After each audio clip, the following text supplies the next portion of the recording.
Hello, dear traveller, and welcome to this quiet corner where stories unfold like mist across forgotten pathways. Tonight, we journey together into the shadowed heart of Victorian London, where gas lamps flicker against ancient stones and mysteries whisper through the underground passages beneath our feet. This story is crafted especially for you, to slow the racing thoughts, to ease the tensions of the day, and to guide you gently toward peaceful, restorative sleep. I wonder, as you listen now, where in this vast world you find yourself. Perhaps you're nestled beneath soft blankets in a room touched by moonlight. Or maybe you're watching shadows dance across familiar walls. Wherever you are, know that this moment is yours, a sanctuary of calm, a refuge of narrative and atmosphere, designed to carry you softly into dreams. Now, settle in, get comfortable, and breathe with me as we begin. The rain falls softly against the windows of 221 B. Baker Street, each droplet whispering secrets as it traces delicate pathways down the aged glass.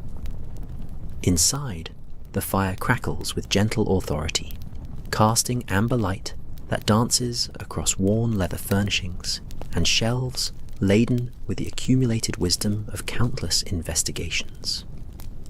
The hour grows late, that peculiar time when the city beyond these walls begins to surrender itself to shadow and silence, when the ordinary world retreats and makes space for the extraordinary to emerge. I sit in my customary chair, watching the flames perform their eternal ballet, while across from me, Sherlock Holmes remains motionless in that particular attitude of repose that I have come to recognize over our many years of companionship. His long fingers are steepled beneath his sharp chin, his eyes half closed. Yet, I know from experience that his remarkable mind works with quiet intensity, turning over some problem or observation, like a jeweler examining a stone for hidden facets. The tea service rests between us on the small table, steam rising from the porcelain pot in delicate spirals that catch the firelight and vanish into the room's comfortable gloom. Outside, London exhales its evening breath, the distant clatter of a hansom cab on wet cobblestones, the muffled call of a constable making his rounds, the soft sigh of wind finding its way through narrow lanes and ancient courtyards. "Watson," Holmes murmurs without opening his eyes, his voice low and contemplative. "Do you hear it?" I pause, tilting my head to catch whatever sound has penetrated his awareness. Beyond the rain and fire, beyond the familiar creaks of our lodgings settling into night, I hear nothing unusual. "I confess I do not, Holmes. What has captured your attention?" He opens his eyes then, those keen grey eyes that miss nothing, and gestures almost lazily toward the window. "The absence, my dear fellow. Listen not for what is present, but for what should be present and is not. The underground. Can you not sense the peculiar silence where there should be the low rumble of the late trains passing through the tunnels beneath our very feet?" Now that he mentions it, I do notice the unusual quiet.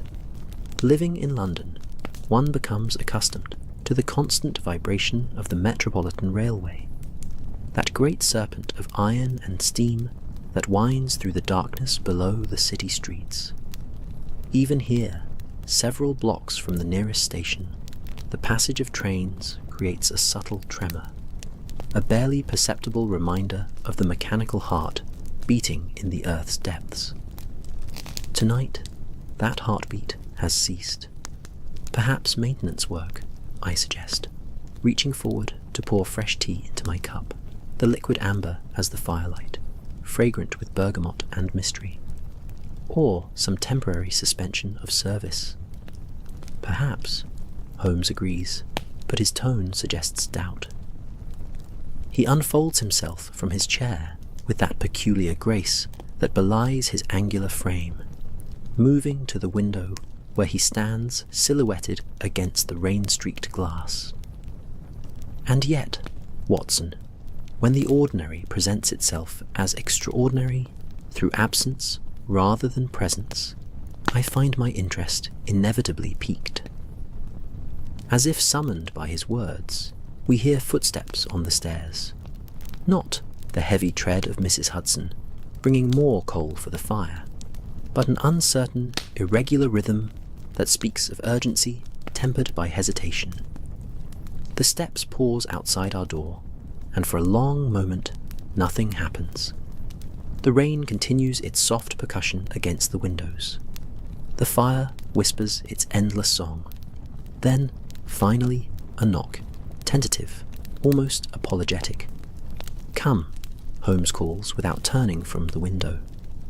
The door opens slowly, revealing a figure that seems to carry the night's dampness into our warm sanctuary. He is a man of perhaps 50 years, dressed in the uniform of the Metropolitan Railway. Dark wool jacket bearing the company insignia. Brass buttons, dulled by what appears to be underground dust rather than rain. His face, lined and weathered, holds an expression of profound disturbance, as though he has witnessed something that has shaken the very foundations of his understanding. "Mr. Holmes," he begins, his voice barely above a whisper, as though speaking too loudly might give substance to whatever shadows pursue him.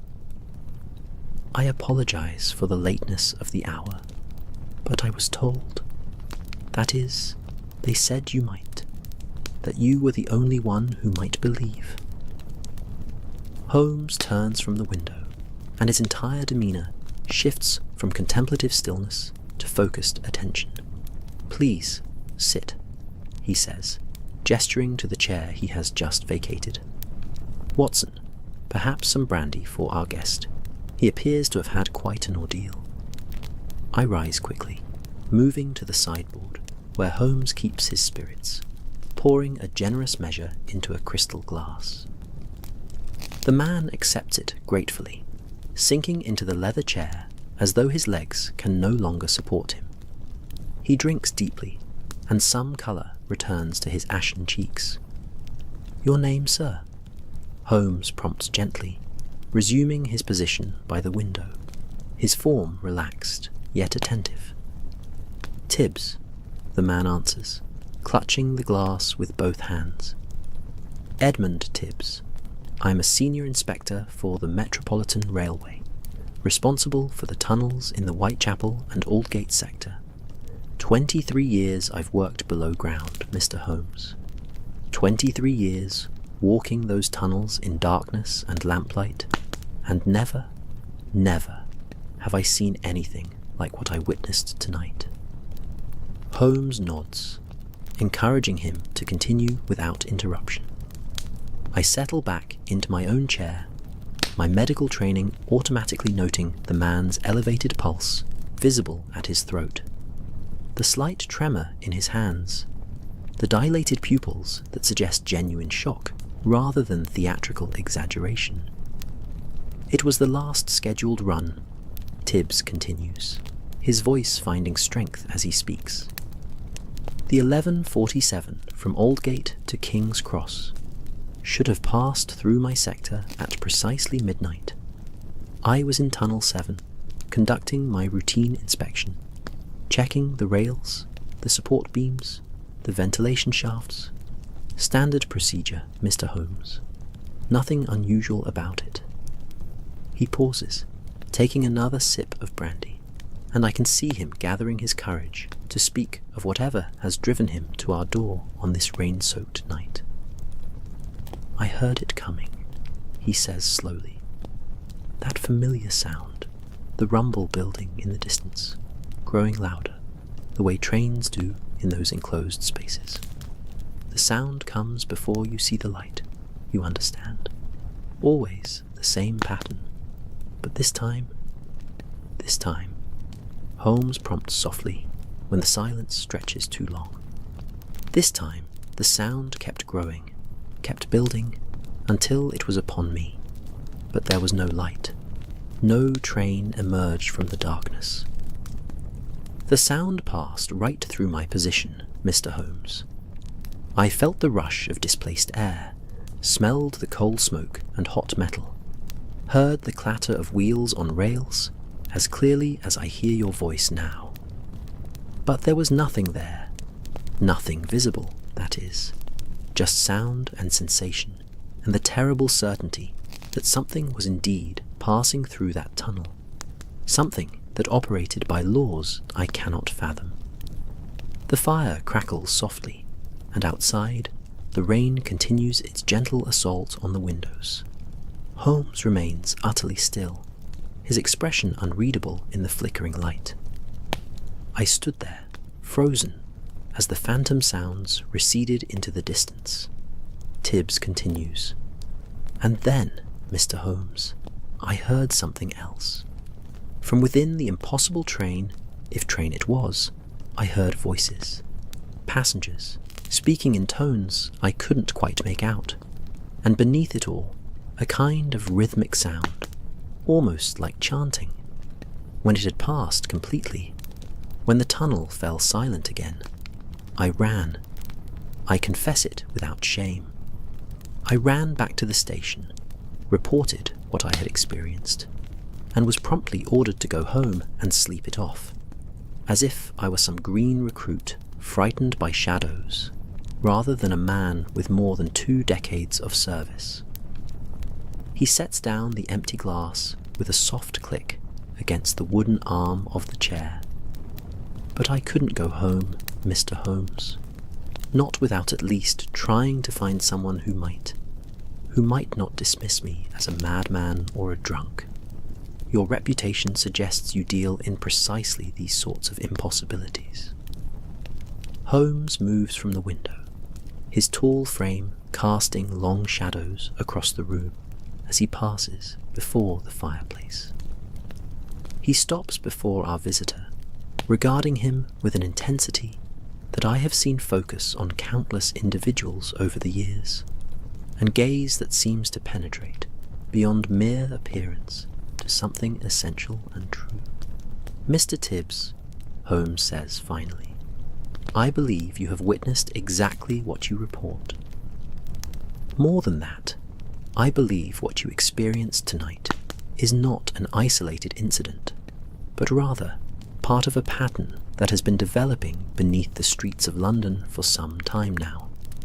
A pattern that, until this moment, lacked sufficient documentation to warrant investigation.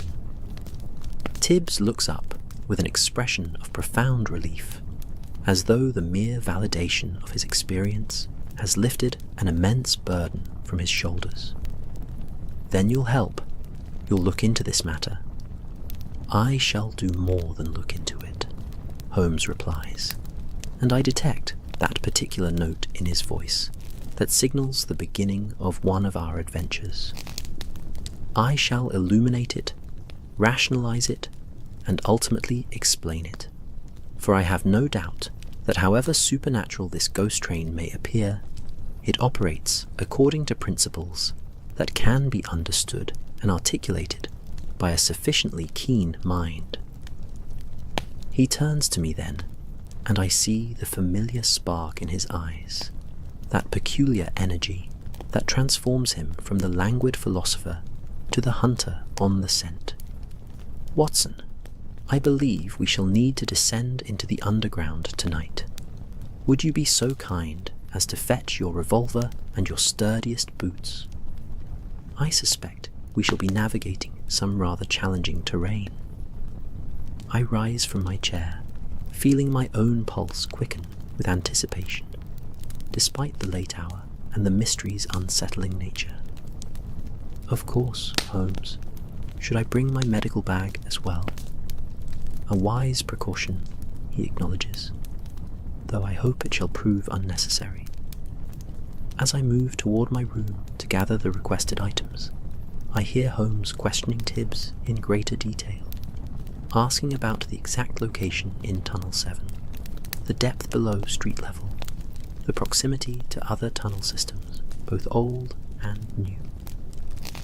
The rain continues its soft symphony against the windows, and the fire settles into its bed of glowing coals, and I feel that particular sensation that always accompanies these moments of departure, a mixture of trepidation and excitement, of comfort left behind and mystery embraced. 20 minutes later, we're in a handsome cab rattling through wet streets that gleam like polished jet under the gas lamp's amber glow. The city at this hour possesses a dreamlike quality, emptied of its daytime crowds, given over to fog and shadow, and the occasional solitary figure hurrying through the rain. Holmes sits across from me, his sharp profile occasionally illuminated by passing lights, while Tibs occupies the seat beside him, pointing out directions to our driver. The cab's wheels splash through puddles, sending up small fountains that catch the lamplight briefly before falling back into darkness. I can hear the horses breathing, the creak of leather and wood, the distant bark of a dog somewhere in the labyrinth of lanes and alleys.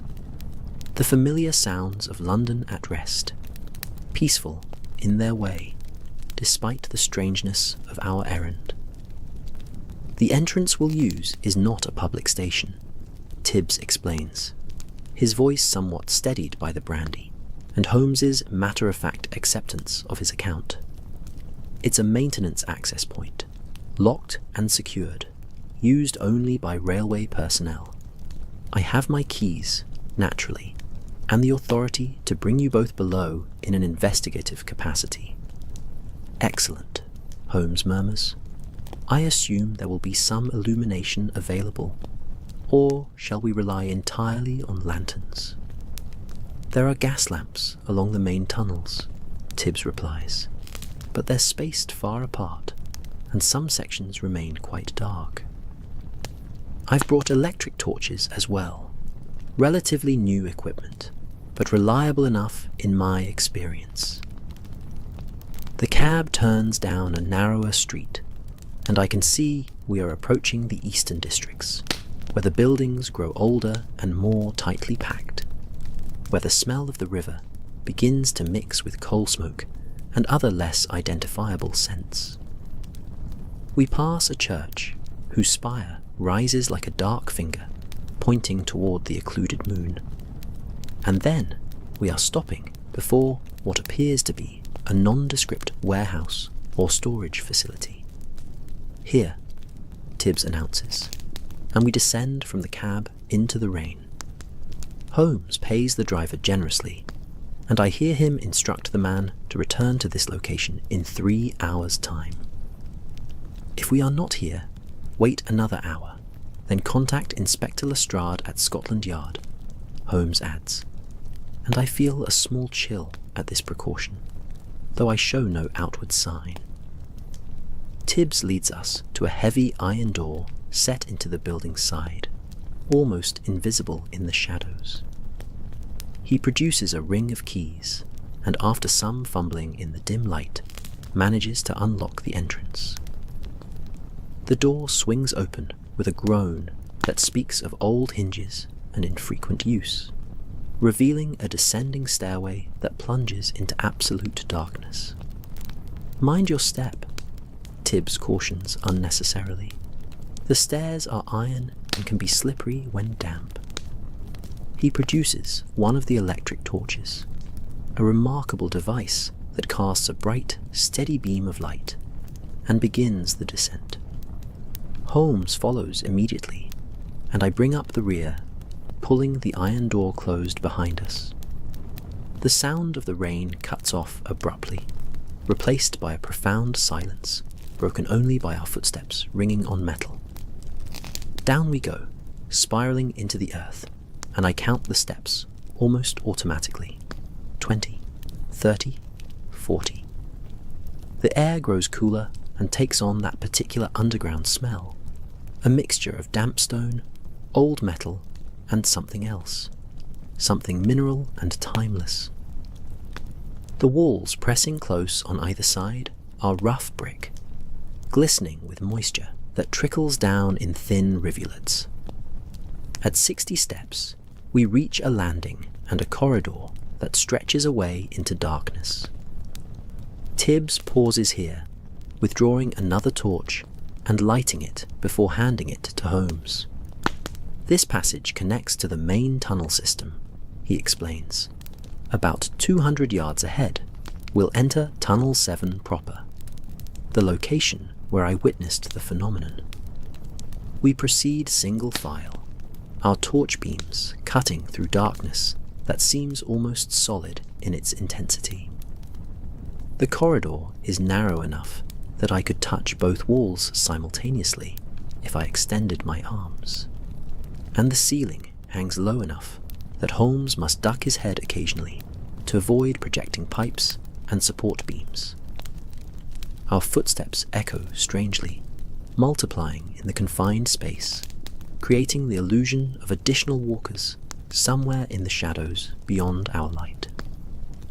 The silence down here possesses a weight, a presence almost, as though the darkness itself has substance and consciousness. I find myself breathing more deliberately, aware of the vast tons of London pressing down above us, aware of the layers of history through which we descend. Roman foundations, medieval crypts, Victorian engineering, all compressed into this subterranean realm, where daylight never reaches, and the modern age must constantly battle against the encroaching ancient dark. Here, Tibs says suddenly, and we emerge into a larger space, a proper tunnel, perhaps 15 feet in diameter, with rails gleaming dully in our torchlight, and gas lamps spaced along the curved walls at long intervals. The lamps cast pools of weak yellow light that do little to dispel the prevailing gloom, but they provide enough illumination to see the tunnel stretching away in both directions, disappearing into shadow both ahead and behind.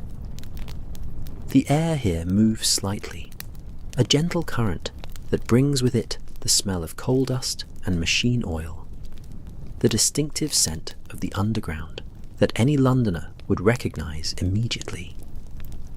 Yet beneath these familiar odors, I detect something else, something almost like incense, or old paper, or the peculiar mustiness of ancient enclosed spaces. This is the location, Tibs announces, his voice subdued, almost reverent. I was standing approximately here when the ghost train passed through. Holmes moves forward, playing his torch beam along the rails, examining them with that intense focus he brings to physical evidence. He kneels beside the tracks, running his long fingers along the steel, then withdrawing a magnifying lens from his pocket to study something I cannot see from my position. "Interesting," he murmurs. "Watson, would you be so kind as to illuminate this section?" I join him, directing my torch to where he indicates. On the rail surface, I can see now what has caught his attention.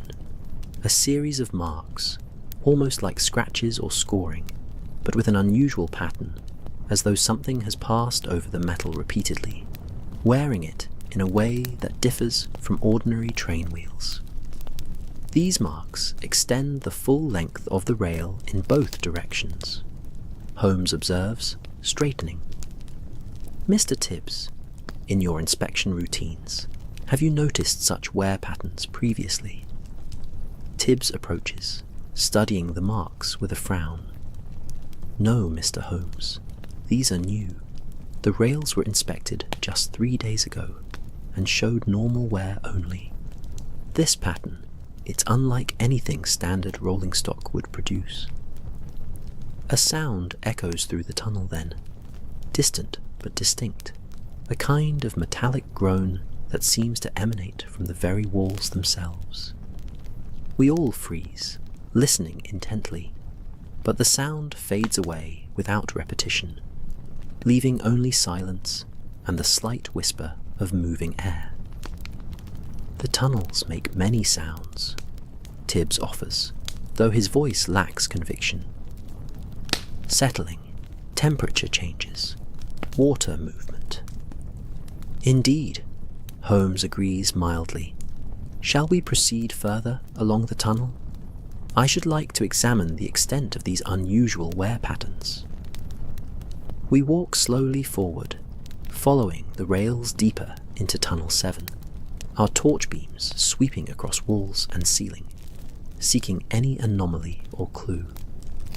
The gas lamps grow more infrequent, and shadows multiply, gathering in every recess and corner, watching our progress with invisible eyes.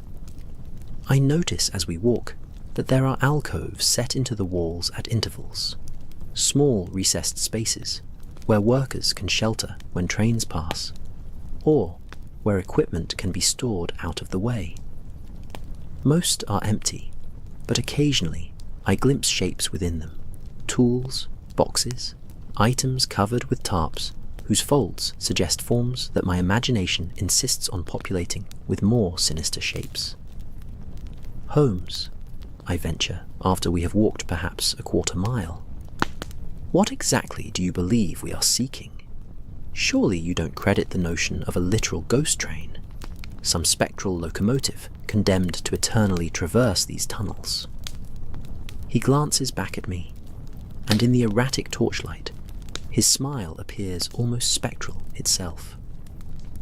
I believe, Watson, that we are seeking the explanation that best fits the observed facts. If those facts suggest a train that can move without being seen, then we must ask ourselves, not whether such a thing is possible, but rather by what mechanism it achieves its invisibility.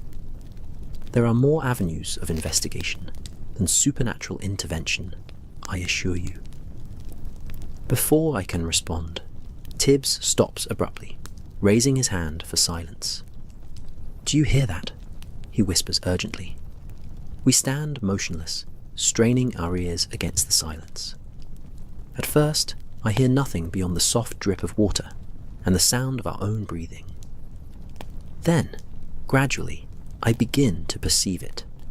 A low rumble, distant but approaching, growing slowly in volume with each passing second. It is unmistakably the sound of a train, the familiar rhythmic clatter of wheels on rails, the deep mechanical roar of an engine under power. "It comes," Tibs breathes, his face pale in the torchlight. "Just as before. Listen, it approaches from the north, should pass through this position in moments." Holmes moves quickly to one of the alcoves, gesturing for us to join him. We press ourselves into the shallow recess, extinguishing our torches as we do.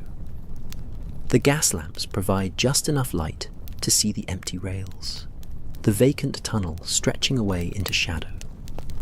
The sound grows louder, louder, filling the tunnel with that characteristic underground thunder, the sound that signifies the approach of tons of iron and steam, travelling at considerable speed through a confined space. I feel the air beginning to move, pushed ahead of the approaching train, growing warmer with the engine's heat. My heart pounds against my ribs, and I grip my revolver without conscious thought, though what use such a weapon would be against a phantom I cannot imagine. The sound reaches a crescendo, becomes overwhelming, fills my entire awareness, until I am certain the train must be directly upon us, must be visible, must be... And then it is passing through our position, and there is nothing to see. Nothing. The rails remain empty. The tunnel holds only shadow and lamplight. Yet the sound continues unabated, the roar of an engine, the clatter of wheels, the rush of displaced air that lifts our hair and stirs our clothing. I smell coal smoke and hot metal and that strange incense odour, stronger now. And beneath the mechanical cacophony, I hear voices, just as Tibs reported, the murmur of passengers engaged in conversation, though I cannot distinguish words, only tones and rhythms that suggest speech. I find myself staring at empty rails through which something vast and invisible passes, and my rational mind struggles to reconcile the evidence of my different senses. My ears insist a train is passing. My nose confirms it. My skin feels the displaced air and heat. But my eyes see only emptiness, only shadow and light, and iron rails that bear no visible weight. The phenomenon lasts perhaps 30 seconds, though time seems distorted in that moment, and then gradually fades, the sounds receding as though the invisible train continues on its journey through the tunnel system. The air stills. The silence returns. We stand in our alcove, breathing hard, looking at one another with expressions that mirror the profound disorientation we all feel. "Well," Holmes says finally, and his voice holds a note I have rarely heard from him. Not fear, exactly, but something akin to wonder. That was most illuminating. He steps back onto the trackbed, examining the rails once more with his lens and torchlight. "The marks are fresh," he announces. "Whatever passed through here, visible or not, exerted real physical force on these rails. The metal is warm, Watson. Touch here." I do as he suggests, placing my palm against the rail's surface, and feel distinctly elevated temperature, the residual heat of something heavy and mechanical that has just passed. "Tibs," Holmes continues, "are there any branch tunnels leading off from this main passage? Any side chambers, maintenance rooms, or connections to older tunnel systems?" Tibs considers, his face still pale but his composure returning. "There is an old inspection chamber about 100 yards further along, accessed through a sealed door. It dates from earlier construction and isn't regularly used anymore. Beyond that, the tunnel continues to Aldgate Station without major deviation."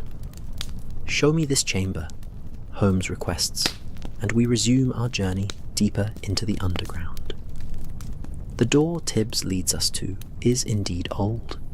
Heavy oak reinforced with iron bands, bearing the patina of decades, set into an arched recess in the tunnel wall. A modern padlock secures it, bright steel against ancient wood, and Tibs must search through his keyring before finding the correct match.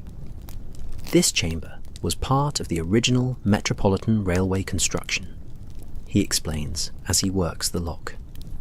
"Built in the I believe, it served as a kind of headquarters for the engineers during excavation, then was repurposed for storage and maintenance. Hasn't been opened in months, perhaps longer." The lock clicks open, and Tibs pushes against the door. It resists for a moment, then swings inward with a prolonged creaking that echoes through the tunnel, like a voice expressing reluctance or warning. A wash of stale air emerges, carrying scents of old paper, dust, and that incense-like odour I noticed earlier, now much stronger. Holmes enters first, his torch cutting through darkness that seems particularly thick, almost reluctant to yield to illumination. The chamber beyond is larger than I expected, perhaps 30 feet square, with a ceiling that rises into darkness above our torch beam's reach. The walls are exposed brick, older than the tunnel outside, arranged in patterns that speak of different construction techniques, different eras. But it is the contents of the chamber that arrest our attention. The space is filled with equipment that seems wildly out of place in this underground setting.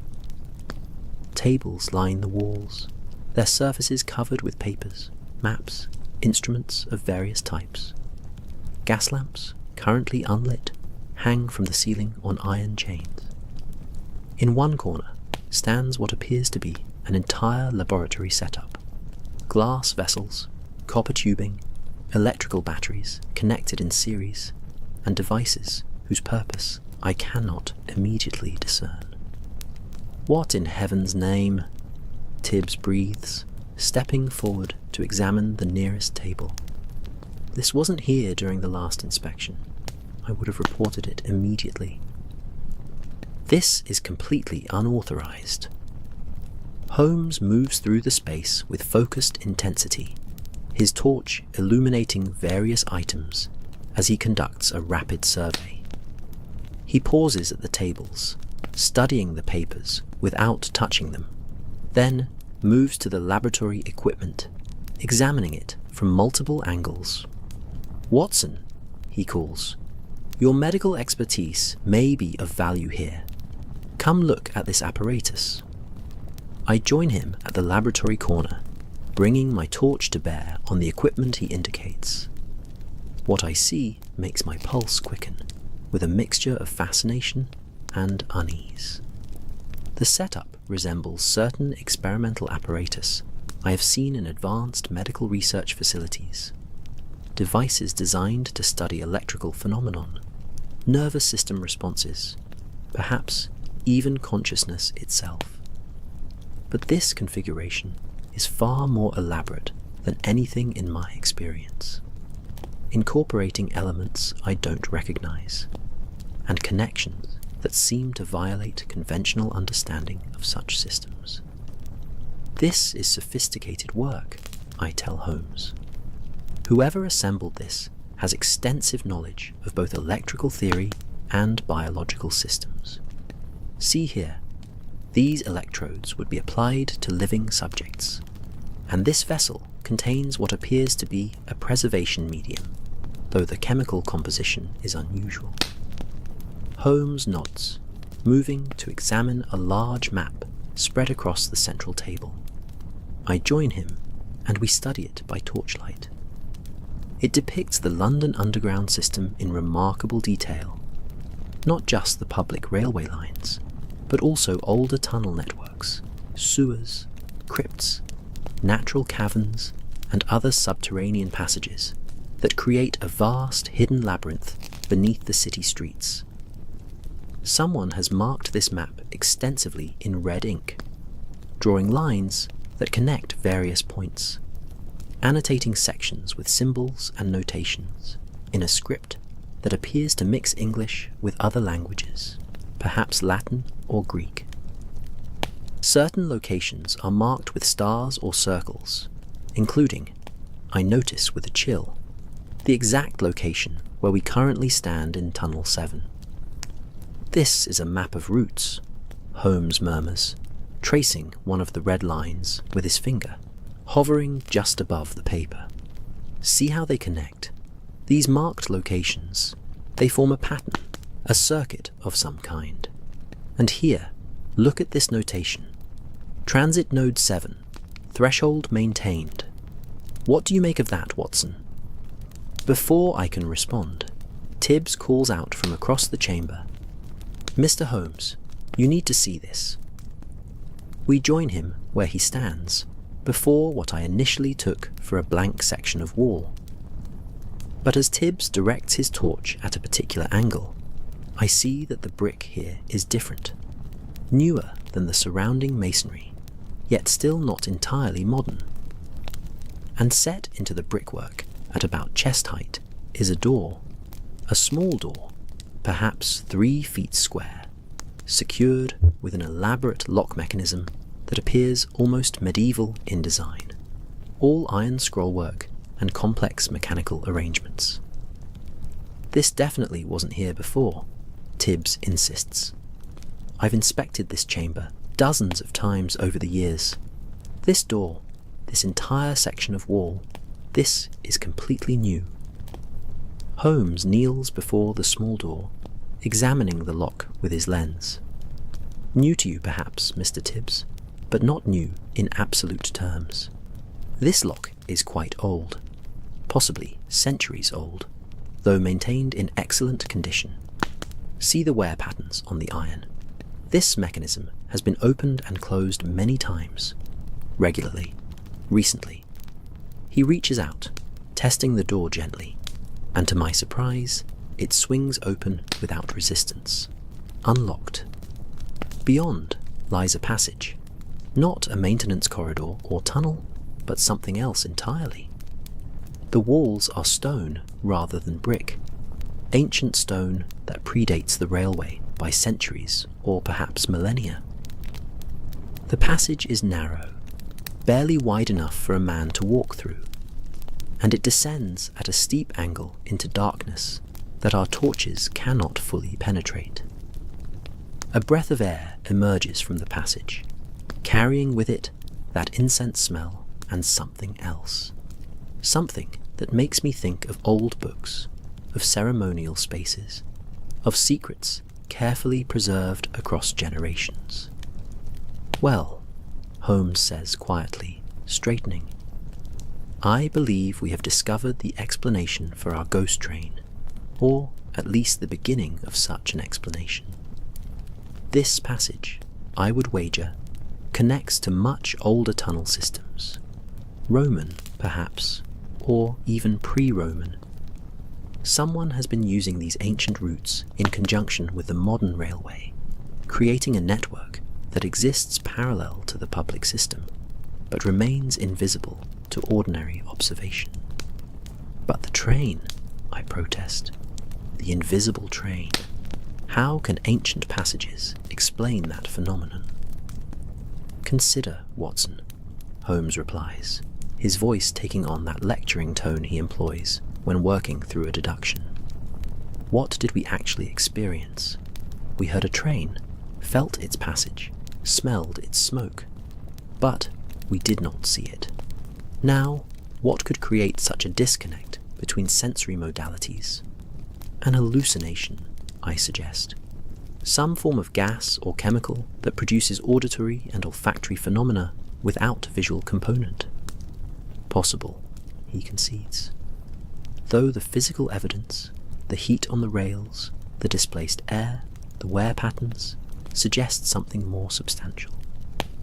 No, I believe what we witnessed was a real train, following a real track, but one that exists in a different space, a parallel tunnel running immediately adjacent to this one, separated by some architectural feature that allows sound and heat to pass through while preventing light and direct vision. He gestures at the walls around us. These tunnel systems were built in layers, Watson, over centuries.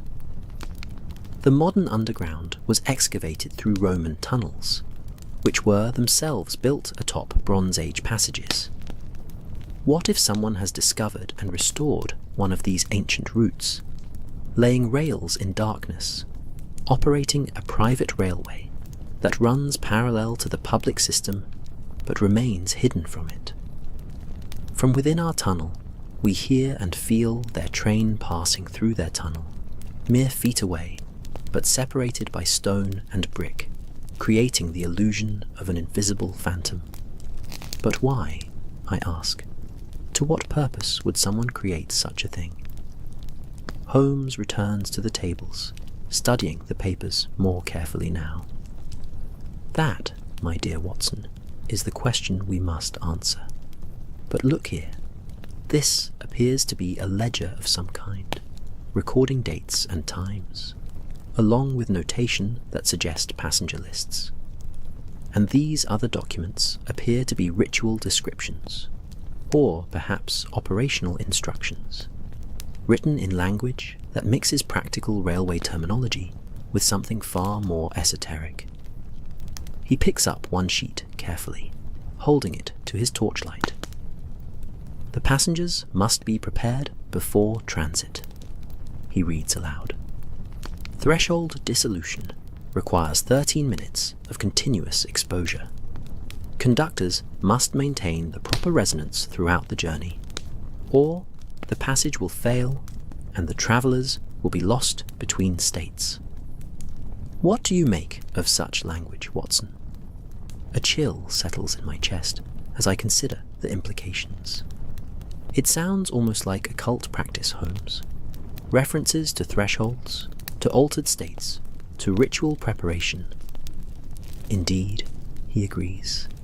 And yet, notice how it also includes practical elements, timing, specific procedures, fail-safe measures. This is not mere superstitious nonsense, but something more troubling, a systematic operation that combines occult philosophy with genuine engineering, ancient belief with modern technology. Tibs has been listening to this exchange with growing alarm. Mr.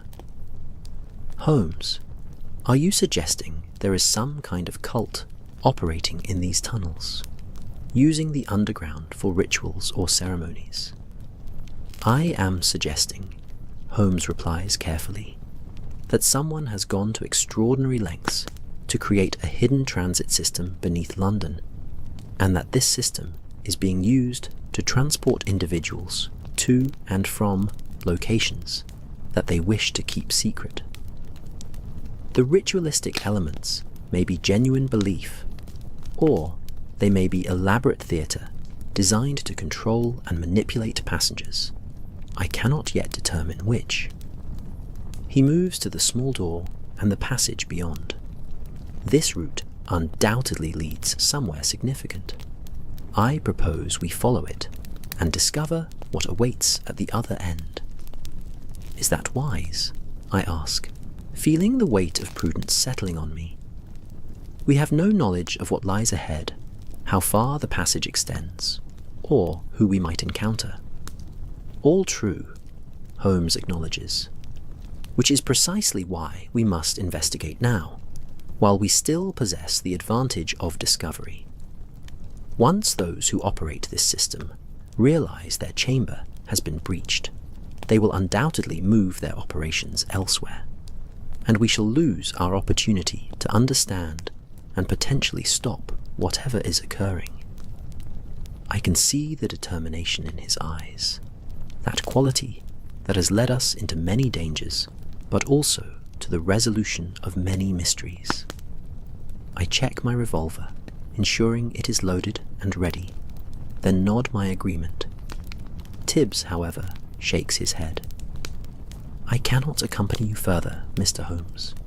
My duty is to the railway company, and I have no authorization to explore ancient passages or involve myself in what appears to be a criminal investigation. I will return to the surface and report what we have found to my supervisors, and to Scotland Yard if you recommend it. Very wise, Mr. Tibs, Holmes agrees. And yes, please do contact Inspector Lestrade. Tell him we are following a lead in Tunnel 7 and will make a full report when we return to the surface. If we have not emerged by dawn, he should organize a search party using the map in this chamber as a guide. Tibs nods, clearly relieved to be released from further exploration. He wishes us caution and fortune, then departs through the oak door, his footsteps echoing away down the tunnel until silence reclaims the chamber. Holmes and I stand before the small stone door and the dark passage beyond. Once more unto the breach, Holmes murmurs with a slight smile, and then he ducks through the opening, his torchlight disappearing into the ancient dark. I follow, leaving the chamber behind, entering a world that feels utterly removed from the London we know, descending into history and mystery with each careful step. The passage is indeed narrow, forcing us to proceed single file, with stone walls pressing close on either side, and a ceiling so low that even I must duck my head repeatedly to avoid striking projecting rocks.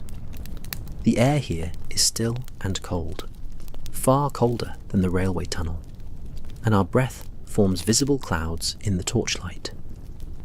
The descent is steep, and I estimate we drop another 20 or 30 feet below the level of the railway tunnel as we follow the passage through turns and switchbacks that seem designed to disorient anyone attempting to track direction. The stone beneath our feet is worn smooth by countless passages over what must be centuries, grooved in the centre where generations of feet have trodden. Holmes pauses occasionally to examine marks on the walls, scratches, symbols, worn carvings that might be letters or numbers in scripts I don't recognise. He makes no comment, but I see him commit each marking to memory with that remarkable facility of his. After perhaps 10 minutes of descent, the passage opens abruptly into a chamber. Not a natural cave, but a constructed space, carefully built from massive stone blocks fitted together with such precision that I cannot slide a knife blade between them. The chamber is roughly circular, perhaps 20 feet in diameter, with a domed ceiling that rises to a central point, perhaps 15 feet above our heads. And around the walls, at intervals of perhaps 5 feet, stand statues.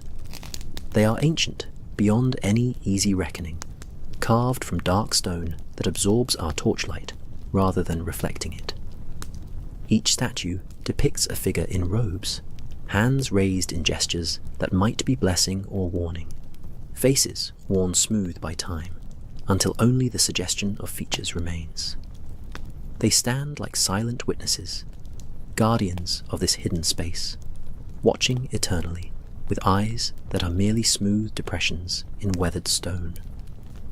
Roman, I suggest quietly, my voice echoing strangely in the enclosed space. Older, Holmes replies, examining the nearest statue with his lens. Pre-Roman Britain, possibly Iron Age. These are Celtic in design, or perhaps older still. This chamber may date from a time when London was nothing but marshland and forest, when ancient peoples conducted their ceremonies in underground sanctuaries like this one. In the centre of the chamber, I notice now, is a circular opening, another passage leading downward, but this one is different. Metal rails emerge from the opening, proper railway rails that gleam dully in our torchlight, descending at a steep angle into darkness below. There, Holmes says with satisfaction, the hidden track. This is how they connect the ancient passage system with their modern railway, by laying rails through chambers like this one, creating a route that parallels the Metropolitan line, but remains entirely separate from it. We approach the opening carefully, peering down into the darkness. The rails descend at perhaps a 30-degree angle, steeper than any public railway would attempt. I can see that they extend at least 100 feet before disappearing into shadow, and I smell that incense odour rising from the depths, mixed now with coal smoke and the sharp scent of electrical machinery. We're meant to continue on foot, I presume, I observe. I believe so, Holmes agrees, though I suspect trains do traverse this route, pulled by specialised engines capable of managing such steep grades.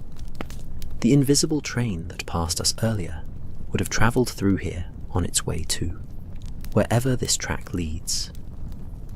He starts down the sloping rails, using them as guides in the darkness, placing his feet carefully on the ties between the metal tracks. I follow, one hand on the passage wall for balance, my other hand holding my torch steady to illuminate Holmes's path ahead. We descend into the earth, into layers of history and stone, following iron rails through darkness that seems to possess weight and texture. The walls around us transition from ancient stonework to natural rock face to what appears to be carved chalk, white as bone in our torchlight. Strange formations surround us, mineral deposits that create curtains and columns, fossils embedded in stone, marks that might be ancient graffiti or might be something else entirely. The temperature continues to drop as we descend, until our breath forms thick clouds, and I begin to feel the cold penetrating my clothing despite our exertion. The silence is profound, broken only by our careful footsteps and the occasional drip of water somewhere in the darkness beyond our lights.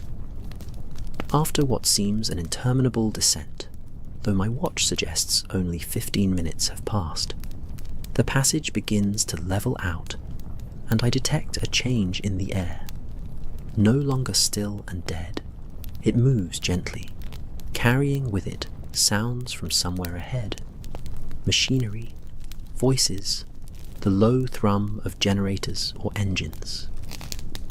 Holmes raises his hand, signalling caution, and we pause to listen. The sounds are distant but distinct, an active space occupied by multiple people engaged in some enterprise that requires power and organization.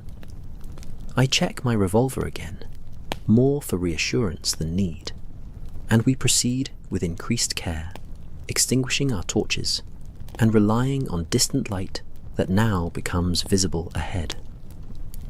The passage opens into a vast underground space, a cavern, partially natural, but clearly expanded and modified by human effort.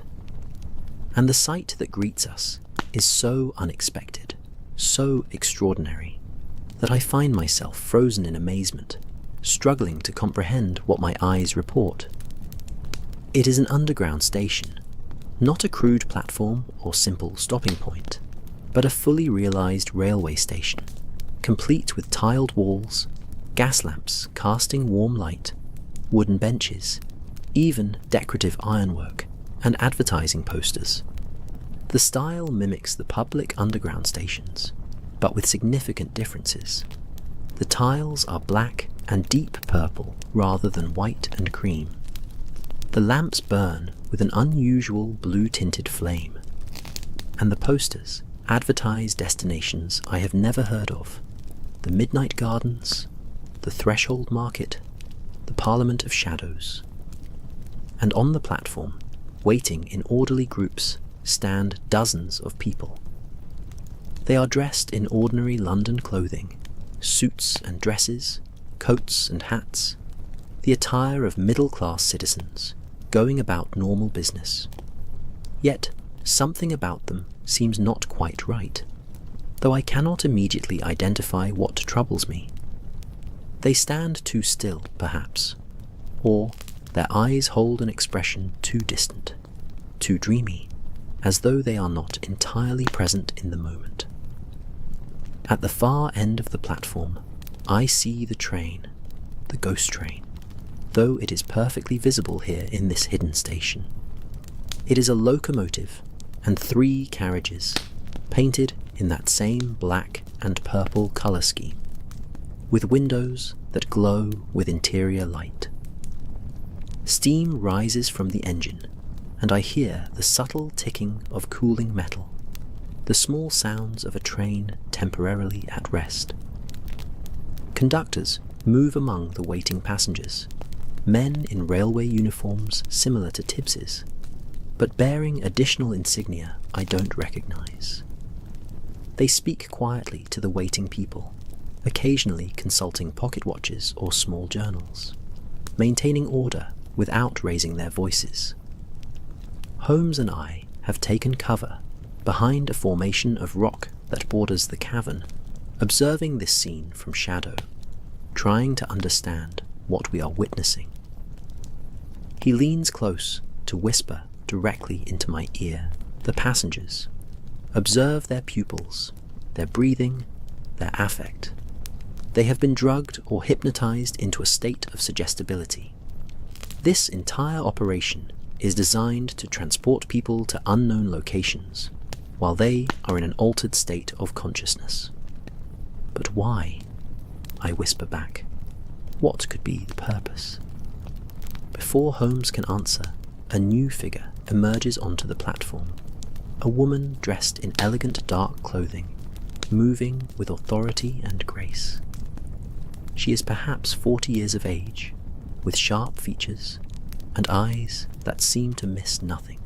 as they survey the waiting passengers and the preparations around the train. She carries a leather case and wears a pendant at her throat, a symbol I cannot quite make out from this distance, but which appears to incorporate elements of both religious and scientific iconography. "Ladies and gentlemen," she announces, her voice carrying clearly across the platform. "The Midnight Express is prepared for departure. Those called for this journey, please board in an orderly fashion. Remember, maintain silence during transit. Keep your eyes focused on the provided points of concentration, and trust in the process. You will arrive at your destination in a state of perfect preparation." The passengers begin to board, moving with that same dreamy slowness, assisted by the conductors who guide them to specific carriages and seats. The entire process unfolds with practiced efficiency, suggesting this is a regular operation, a routine that has been performed many times before. Holmes touches my arm, drawing my attention to the right side of the cavern, where another passage opens, this one leading not down but upward, and through it I see additional figures descending. These are different from the passengers, more alert, moving with purpose rather than that drugged slowness. They wear robes over their ordinary clothing, and they carry various items, books, cases, instruments I cannot identify. "The operators," Holmes murmurs, "those who run this system. This is more than simple transport, Watson. This is an entire organization, a secret society using the tunnels beneath London to move people and goods without detection, while maintaining the illusion of supernatural activity to discourage investigation. We must stop them," I say, my hand moving toward my revolver. Holmes grips my wrist gently but firmly. "Not yet. We are 2 against dozens, in a location we do not understand, with exits we have not mapped. To act now would be to ensure our own capture or death, and to alert them to our discovery without achieving any meaningful disruption of their operation. No, Watson, we must observe, learn, and withdraw with our knowledge intact. Then we can return with proper support and authority." I recognize the wisdom of his words, though every instinct urges action. We watch as the passengers complete their boarding, as the robed figures gather near the locomotive, consulting together in low tones we cannot hear. The woman with the pendant speaks to them, gesturing toward the train, and then toward the passage leading deeper into the earth. One of the conductors approaches her, handing over a document, which she reads quickly before nodding approval. She signs something, returns the paper, then produces a pocket watch, and consults it with evident satisfaction. "Preparations are complete," she announces. "We depart in 5 minutes. Conductors, take your positions. Threshold operators, begin the resonance sequence." The robed figures board the first carriage, taking positions I cannot fully see from our vantage point. The conductors board as well, disappearing into the carriages with the passengers. The woman remains on the platform, watching as the final preparations unfold around her. And then I hear it, a sound that makes my skin prickle with atavistic unease. From within the train, a chanting begins. It is not loud, more a rhythmic murmur, but it carries clearly through the cavern, echoing from stone walls and domed ceiling.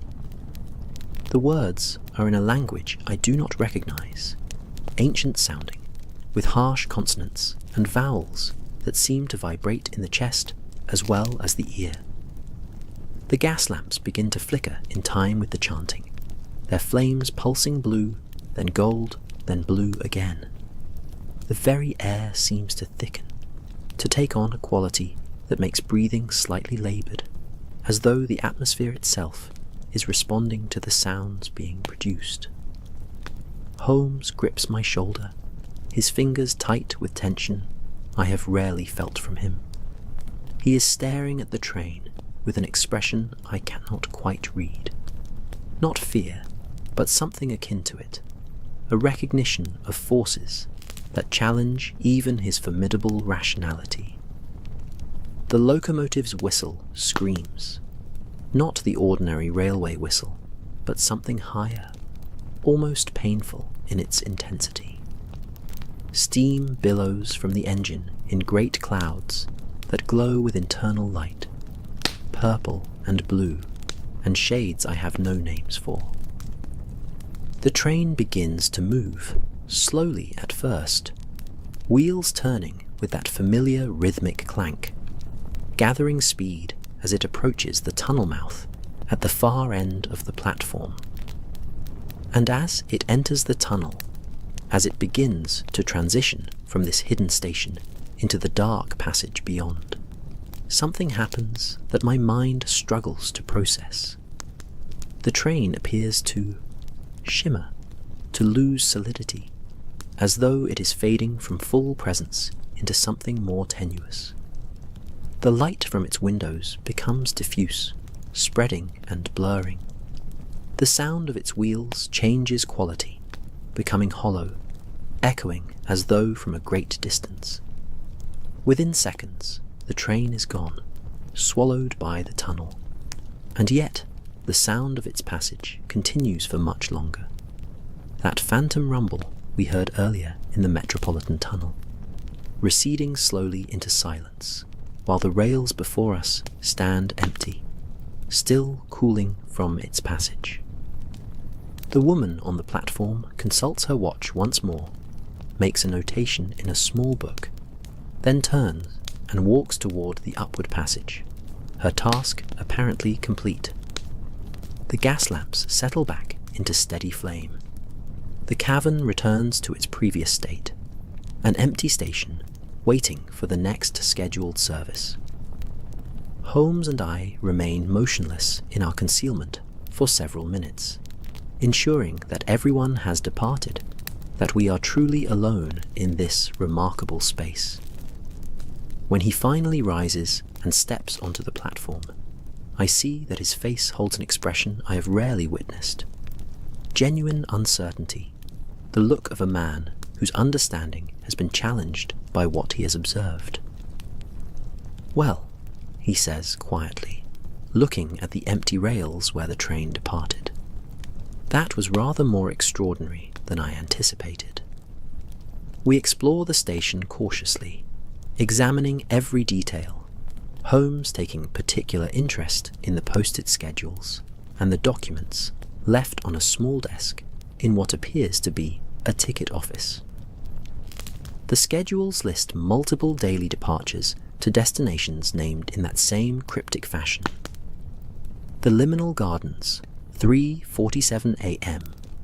The Confluence Chamber, 4:23 a.m. The Deep Parliament, 5:15 a.m. Each listing includes notations about passenger capacities, requirements for threshold preparation, and cryptic warnings.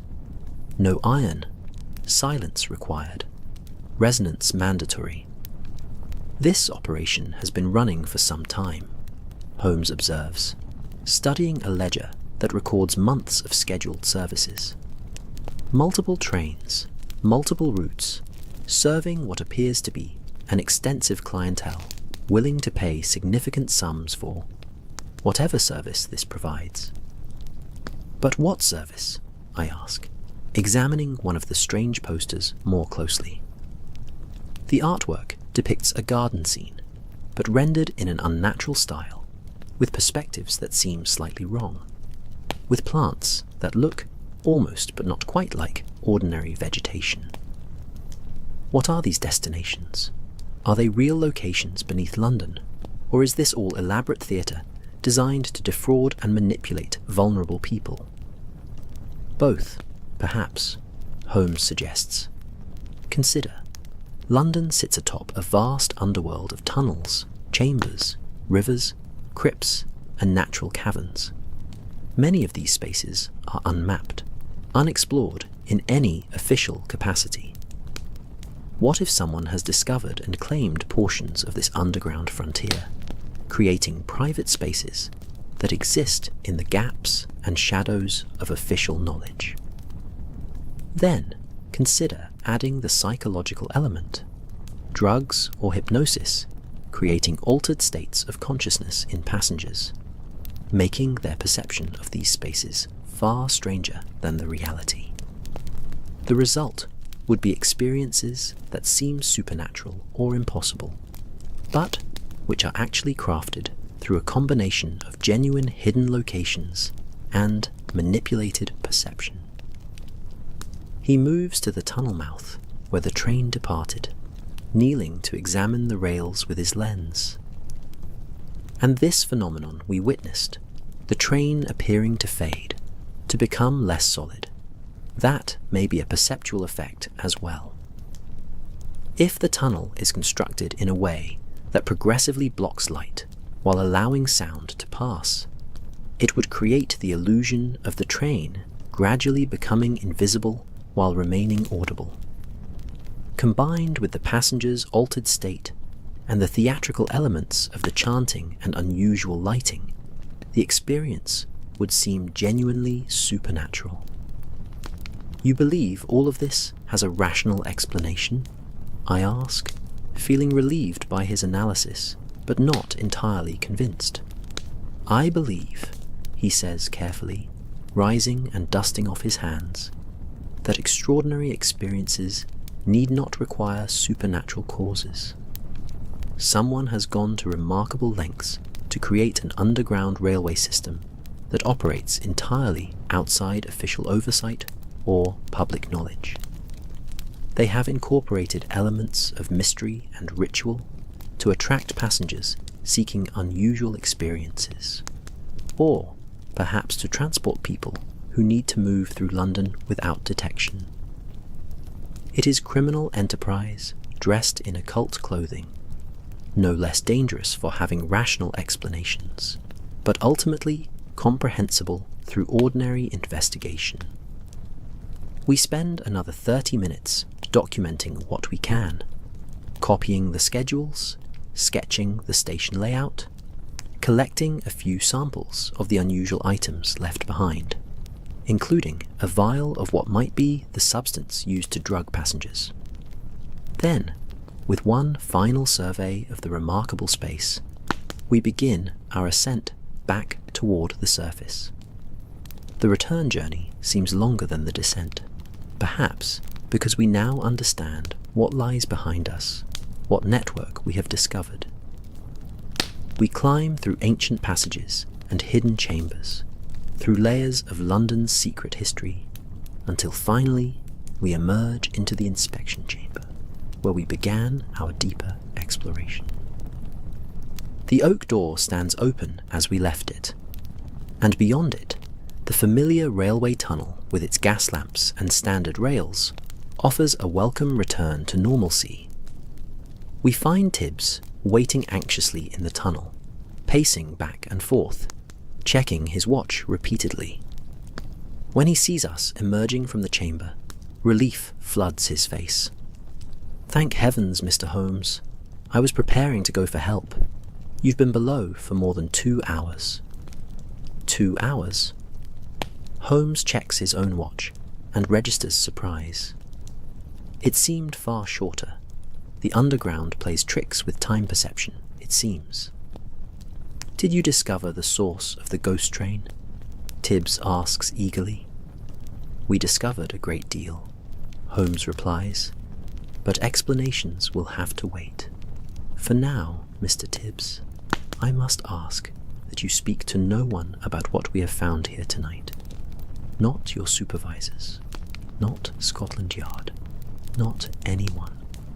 What we have stumbled upon is a criminal enterprise of significant sophistication, and alerting them to our discovery prematurely would only drive them deeper underground, so to speak, and make eventual apprehension far more difficult. Tibs looks uncertain, but nods agreement. As you say, Mr. Holmes. But what should I report about tonight's events?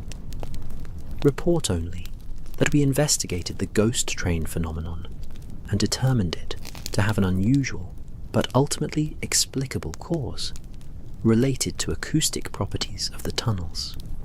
Holmes instructs.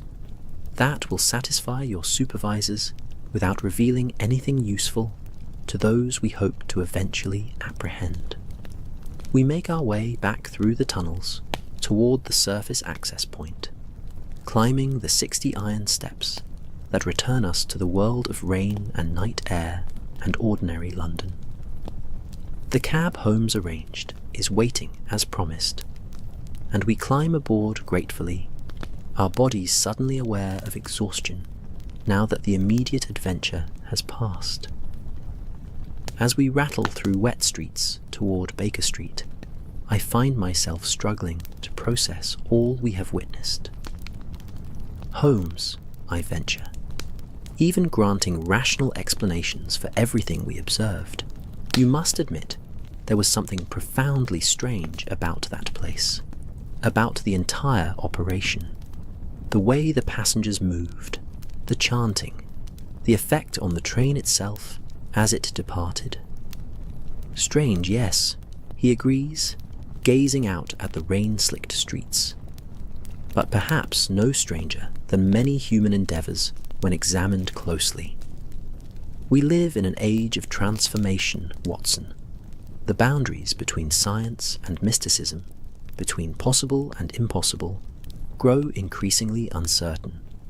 Someone has recognized this uncertainty and built an enterprise upon it, offering experiences that exist in the space between rational and irrational, between visible and invisible.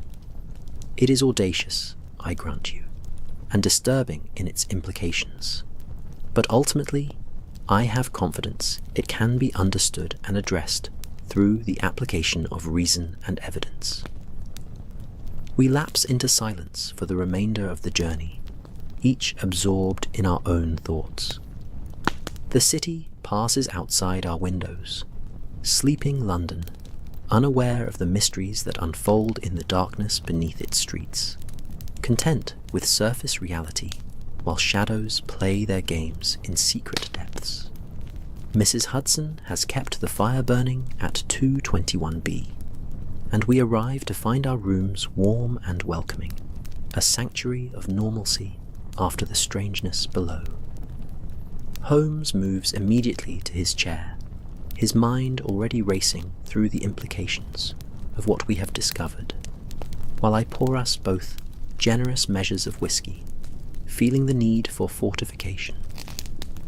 Tomorrow, Holmes says, accepting the glass with a nod of thanks, we must begin the real work of this investigation.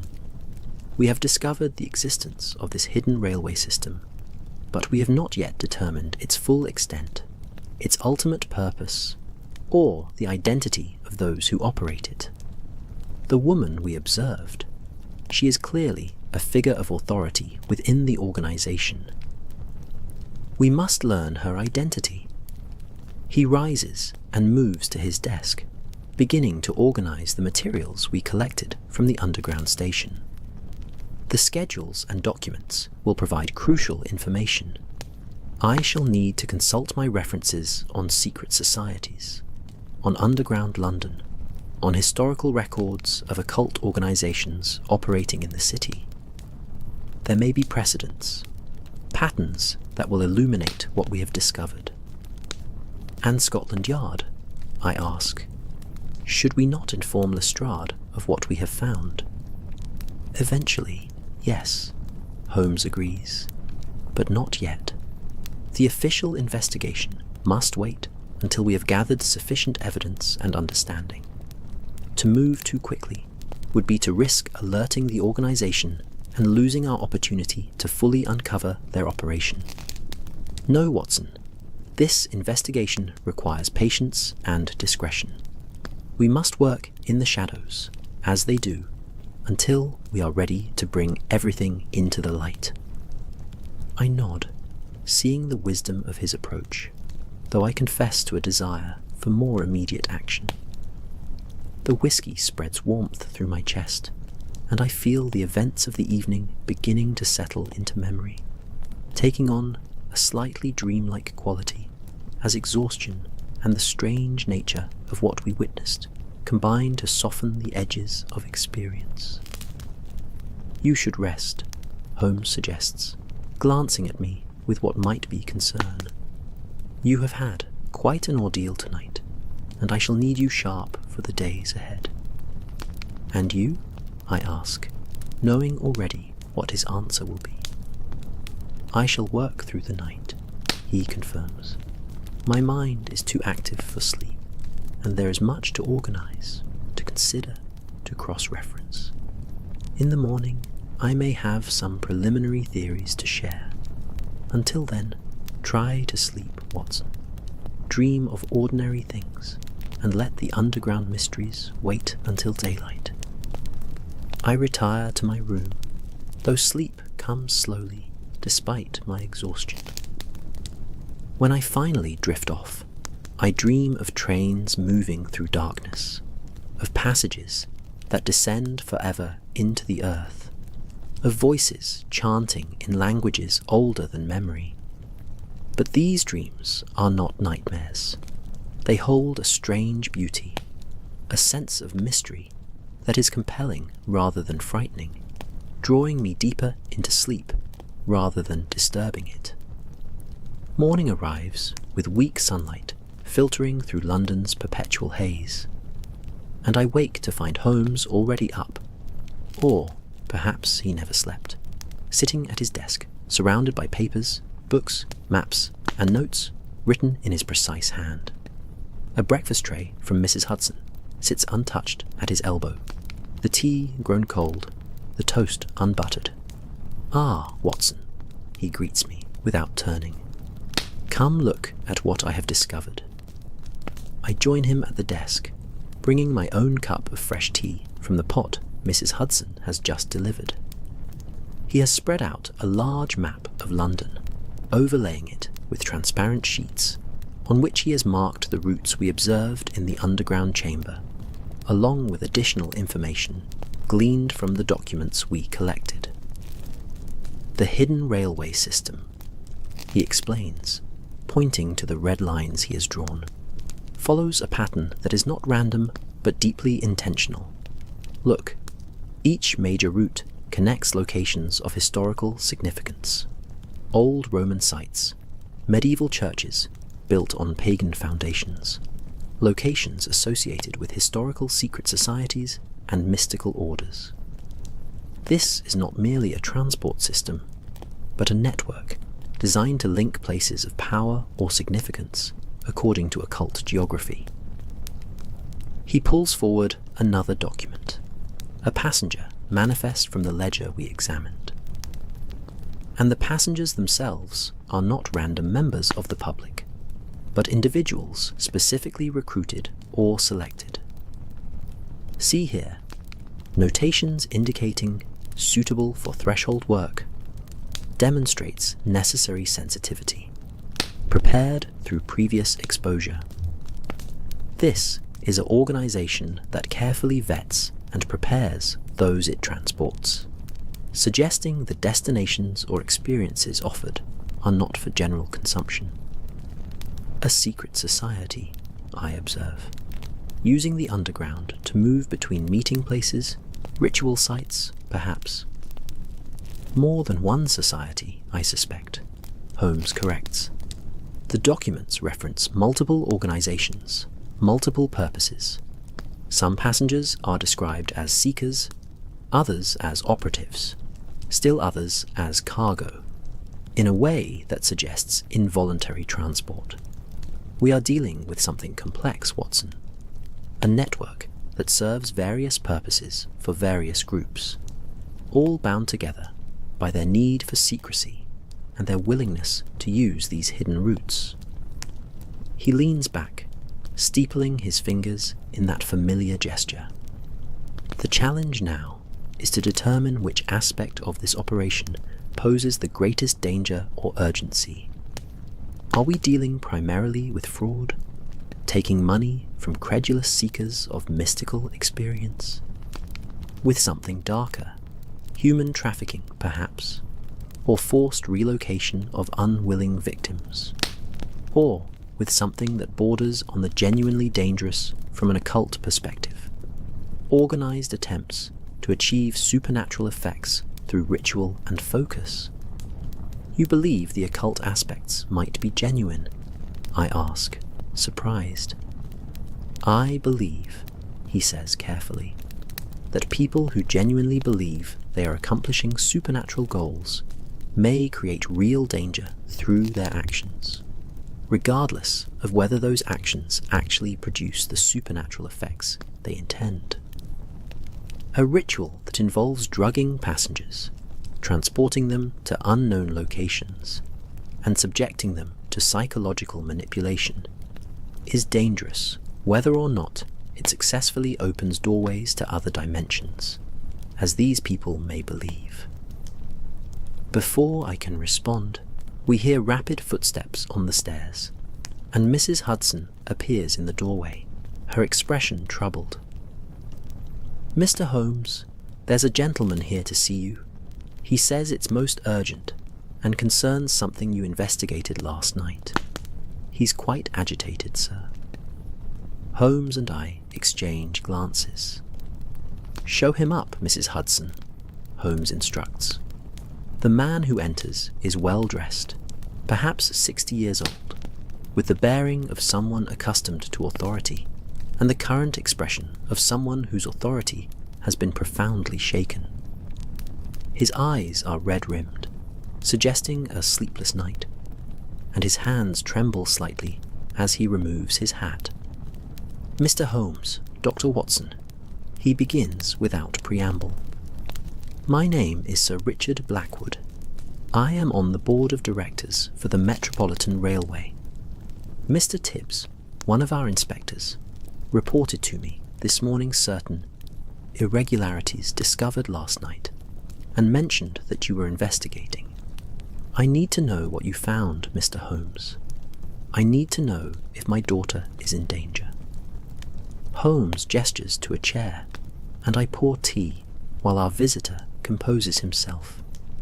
"Please explain, Sir Richard. What connection does your daughter have to the matters we investigated?" "She disappeared 6 months ago," he says, accepting the tea with a nod of thanks. "Vanished without trace or explanation. The police could find nothing, no evidence of foul play, no indication of where she might have gone. But 3 days before she disappeared, I found papers in her room, papers describing something called the Midnight Express, offering passage to the threshold of transformation, promising experiences beyond ordinary consciousness. I thought it was nonsense, the sort of mystical rubbish that attracts impressionable young people. I dismissed it as harmless foolishness." He sets down the cup, his hands shaking too much to hold it steady. But if what Tibbs hints at is true, if there is some kind of secret railway operating in the tunnels below London, then perhaps Charlotte didn't simply leave of her own accord. Perhaps she was taken, transported somewhere, held somewhere, and I dismissed the only clue to her whereabouts. Holmes listens with intense focus. "Do you still have these papers? Any information she collected about this Midnight Express?" "Yes. Everything is at my home. I've kept her room exactly as she left it, hoping for her return. I can bring you there immediately if you'll come." "We'll come," Holmes assures him. "Watson, fetch your coat. Sir Richard, your carriage." Waiting outside. Within minutes, we are descending the stairs, following Sir Richard to an elegant carriage bearing a family crest. As we rattle through morning streets toward the Blackwood residence in Belgravia, Holmes questions our client carefully about his daughter's interests, associates, behaviour in the weeks before her disappearance. "You could not have known," Holmes assures him gently. "But now we shall put our knowledge to use in searching for her. Tell me, did she have friends with similar interests? Anyone who might have accompanied her on this journey, or who might have information about where she went?" There was one young woman, Catherine Morehouse, who shared Charlotte's interests. They attended lectures together, visited museums and archaeological sites. But Catherine claimed to know nothing when I questioned her after Charlotte's disappearance. She seemed genuinely distressed, genuinely ignorant of her friend's plans. "Nevertheless, we shall need to speak with Miss Morehouse," Holmes says. "She may know more than she realized, or may have information she did not recognize as significant." The Blackwood residence is a substantial townhouse, elegant and well-maintained, speaking of wealth and position. Sir Richard leads us directly to his daughter's room, which indeed has been preserved exactly as she left it 6 months earlier. It is a young woman's space, but also a scholar's. Books line the walls, papers and journals cover the desk. Objects from various travels and interests crowd every surface. Holmes moves through the room with systematic thoroughness, examining books, reading journal entries, sorting through papers with swift efficiency. I assist by organizing materials he requests, noting titles and dates, helping to reconstruct the map of Charlotte Blackwood's interests and activities in the weeks before her disappearance. After an hour of work, Holmes has assembled a particular collection of documents on the desk, papers that all relate, directly or indirectly, to underground London, to secret societies, to mysterious experiences and altered states of consciousness. Among these is a printed pamphlet, professionally produced, advertising the Midnight Express Journey Beyond the Veil, threshold passage for prepared seekers. This is their recruitment material, Holmes says, studying the pamphlet carefully. Note the address at the bottom, a postbox in Clerkenwell, anonymous but traceable.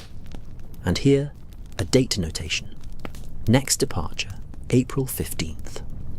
That would have been 3 days after Charlotte disappeared.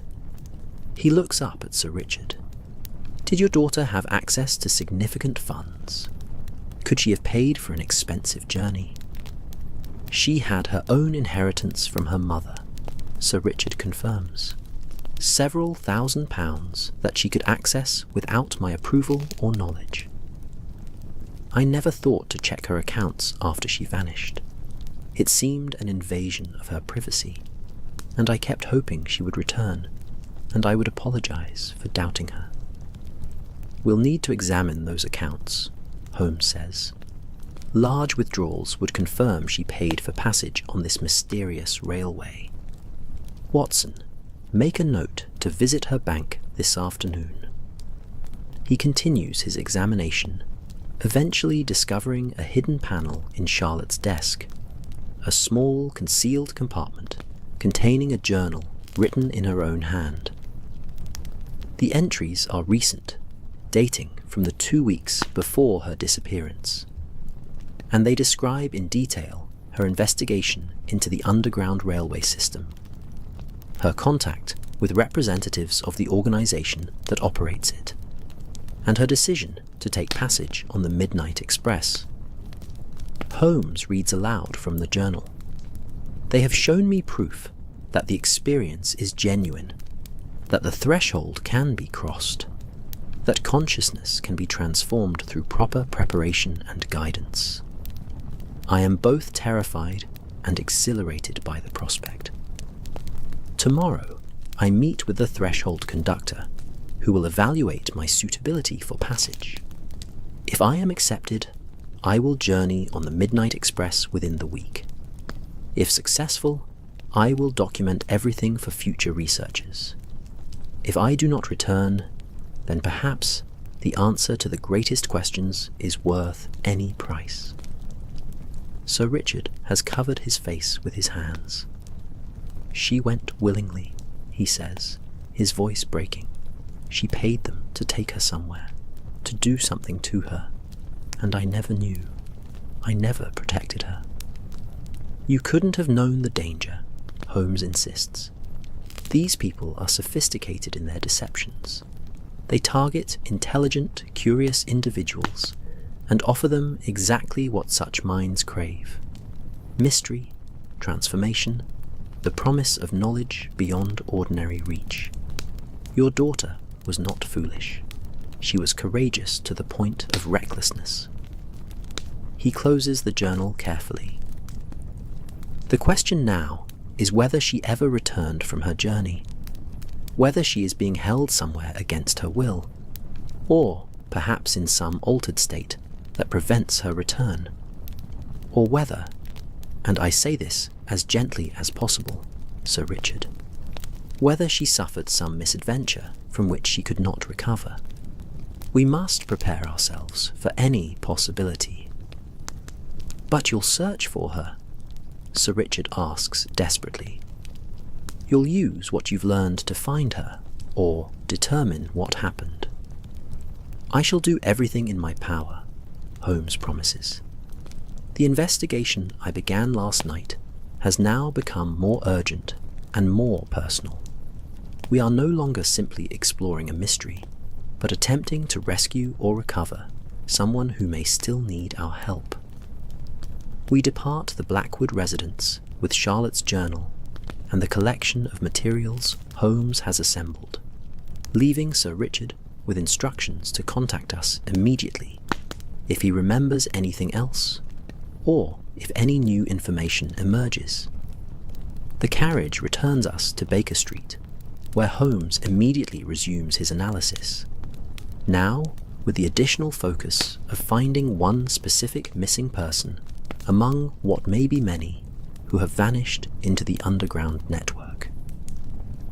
We need to infiltrate this organization, Holmes announces, spreading Charlotte's journal before him.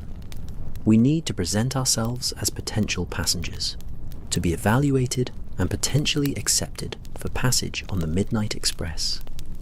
Only by experiencing what Charlotte experienced can we hope to understand what happened to her. Is that wise? I object. We would be placing ourselves in significant danger, submitting to their drugs or hypnosis, allowing ourselves to be transported to unknown locations while in a compromised state. I don't suggest we actually submit to their procedures, Holmes clarifies, but we must get close enough to understand their operation, to identify their leadership, to map their destinations. Perhaps you should present yourself as a seeker, Watson, a doctor interested in altered states of consciousness, seeking experiences that might inform your understanding of the human mind. I shall pose as your associate, helping to document your journey. That would give us legitimate reason to ask questions, to observe their procedures, to gather the information we need. And if they see through our deception, then we rely on our wits and your revolver, Holmes says with a slight smile. But I have confidence in our ability to maintain such a disguise. You are a natural skeptic turned curious investigator, not a difficult role for you to play authentically. We shall be simply more educated, more observant versions of their typical clientele. Over the next several hours, we prepare for this infiltration. Holmes composes a letter of inquiry to the postbox address listed in the pamphlet, presenting me as a military doctor seeking understanding of consciousness alteration, mentioning specific interests in threshold states and transformation experiences. He includes enough technical language to suggest genuine knowledge, enough mystical interest to suggest suitable motivation, and enough discretion to suggest we understand the need for secrecy. They will investigate us before responding, Holmes predicts as he seals the letter. They will confirm that Dr. John Watson is indeed a military veteran, a medical man, an associate of Sherlock Holmes. They may even be concerned about that last connection, but I gamble they will see you as curious rather than threatening, a doctor seeking knowledge rather than a detective seeking evidence. The letter is posted, and then we wait, occupying ourselves with other aspects of the investigation. Holmes sends telegrams to contacts throughout London, inquiring after other missing persons who might have disappeared under similar circumstances. He visits the bank where Charlotte Blackwood held her accounts and confirms that she withdrew £3,000 2 days before her disappearance, an enormous sum that confirms the cost of passage on the Midnight Express. 3 days pass before we receive a response. Not a letter, but a visitor. A woman arrives at Baker Street in late afternoon, dressed in elegant dark clothing, carrying herself with quiet authority. Mrs. Hudson shows her up with an expression that suggests she finds the visitor both impressive and slightly unsettling. "Mr. Holmes, Dr. Watson," she greets us, remaining standing despite Holmes's gesture toward a chair. "I am known as the Threshold Conductor. I understand Dr. Watson has expressed interest in our services." She is the woman we observed in the underground station, though Holmes gives no sign of recognition. She studies us both with eyes that seem to penetrate deeper than ordinary observation, evaluating something essential and hidden. "I am interested in consciousness research," I confirm, following the role we have prepared.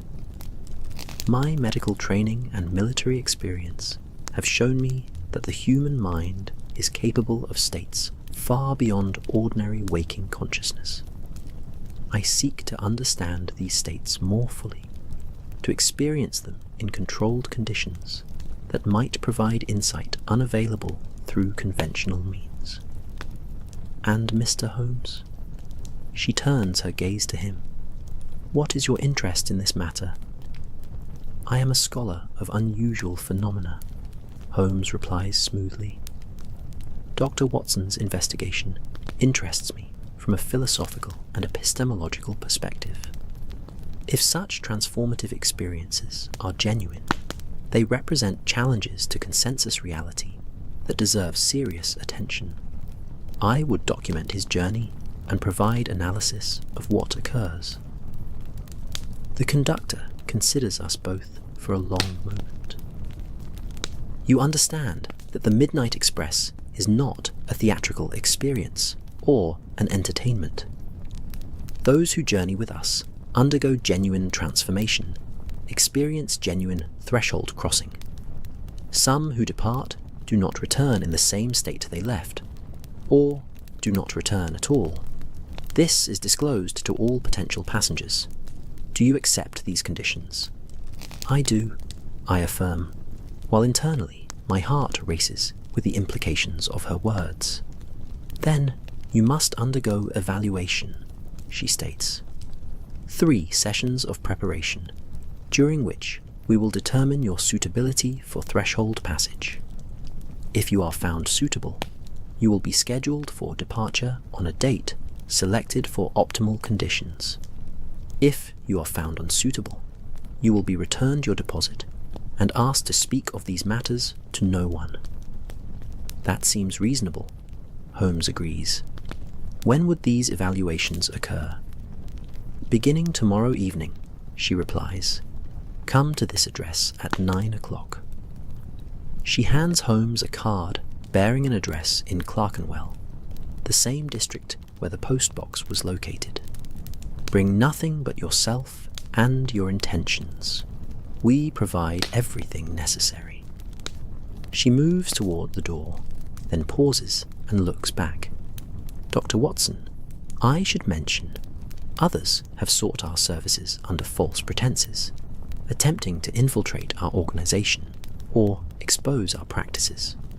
Such deception is always discovered, and those who practice it are dealt with accordingly. I trust you are not engaging in such foolishness. I seek only knowledge and experience, I assure her, meeting her gaze as steadily as I can. I have no interest in disrupting your organization. She nods, apparently satisfied, and departs, leaving us in a silence heavy with implications. Well, Holmes says, after her footsteps fade on the stairs, we are committed now. Tomorrow evening begins your evaluation for passage on the Midnight Express. I confess to some concern about this course of action, Watson, but I see no alternative if we are to penetrate this organization's secrets and find Charlotte Blackwood. If she still lives to be found, I say quietly. Yes, Holmes agrees, if she still lives, but we must proceed as though she does until we have proof otherwise. The remainder of the day and the following morning pass in a state of nervous anticipation. Holmes prepares me as thoroughly as possible for what I might encounter, based on his observations in the underground station and his analysis of Charlotte Blackwood's journal. We discuss strategies for resisting psychological manipulation, for maintaining awareness even under the influence of drugs, for gathering information without revealing our true purpose. Remember, Holmes instructs, you are not truly yielding to their procedures, but allowing them to believe you are doing so. If they administer substances, try to minimize your intake while appearing to comply fully. If they attempt hypnosis or psychological manipulation, maintain a core of awareness, even while presenting an appearance of susceptibility. You are a trained observer, Watson. Use those skills even in altered states. Evening arrives too quickly, and we make our way to the Clerkenwell address, arriving precisely at 9 o'clock. The building is an unremarkable townhouse on a quiet street, distinguished only by a subtle symbol carved into the lintel above the door. The same symbol the conductor wore as a pendant, combining elements of scientific and mystical iconography. Holmes accompanies me to the door, but is stopped by an attendant who opens it. Only Dr. Watson for tonight's evaluation. You may return for him in 3 hours. Holmes looks at me, and I see genuine concern in his eyes, a rare display of emotion from him. 3 hours, Watson. If you are not out by then, I shall come in after you. Subterfuge be damned. I'll be fine, I assure him, hoping I speak truth. I enter alone, and the door closes behind me with a finality that sends a chill down my spine. The interior is decorated in a style that blends Victorian elegance with elements that are more unusual. Symbols on the walls, artwork depicting liminal spaces and threshold moments, furniture arranged according to some principle that is aesthetic, but also seems to serve some other purpose. The lighting is subdued, coming from lamps that burn with that same blue-tinted flame I observed in the underground station. The conductor awaits me in a room that appears to be a kind of salon or reception area. She gestures to a comfortable chair positioned before a low table bearing various items: cards, small objects, papers bearing symbols. Dr. Watson, welcome to your first evaluation. Tonight, we shall simply speak. I shall ask questions.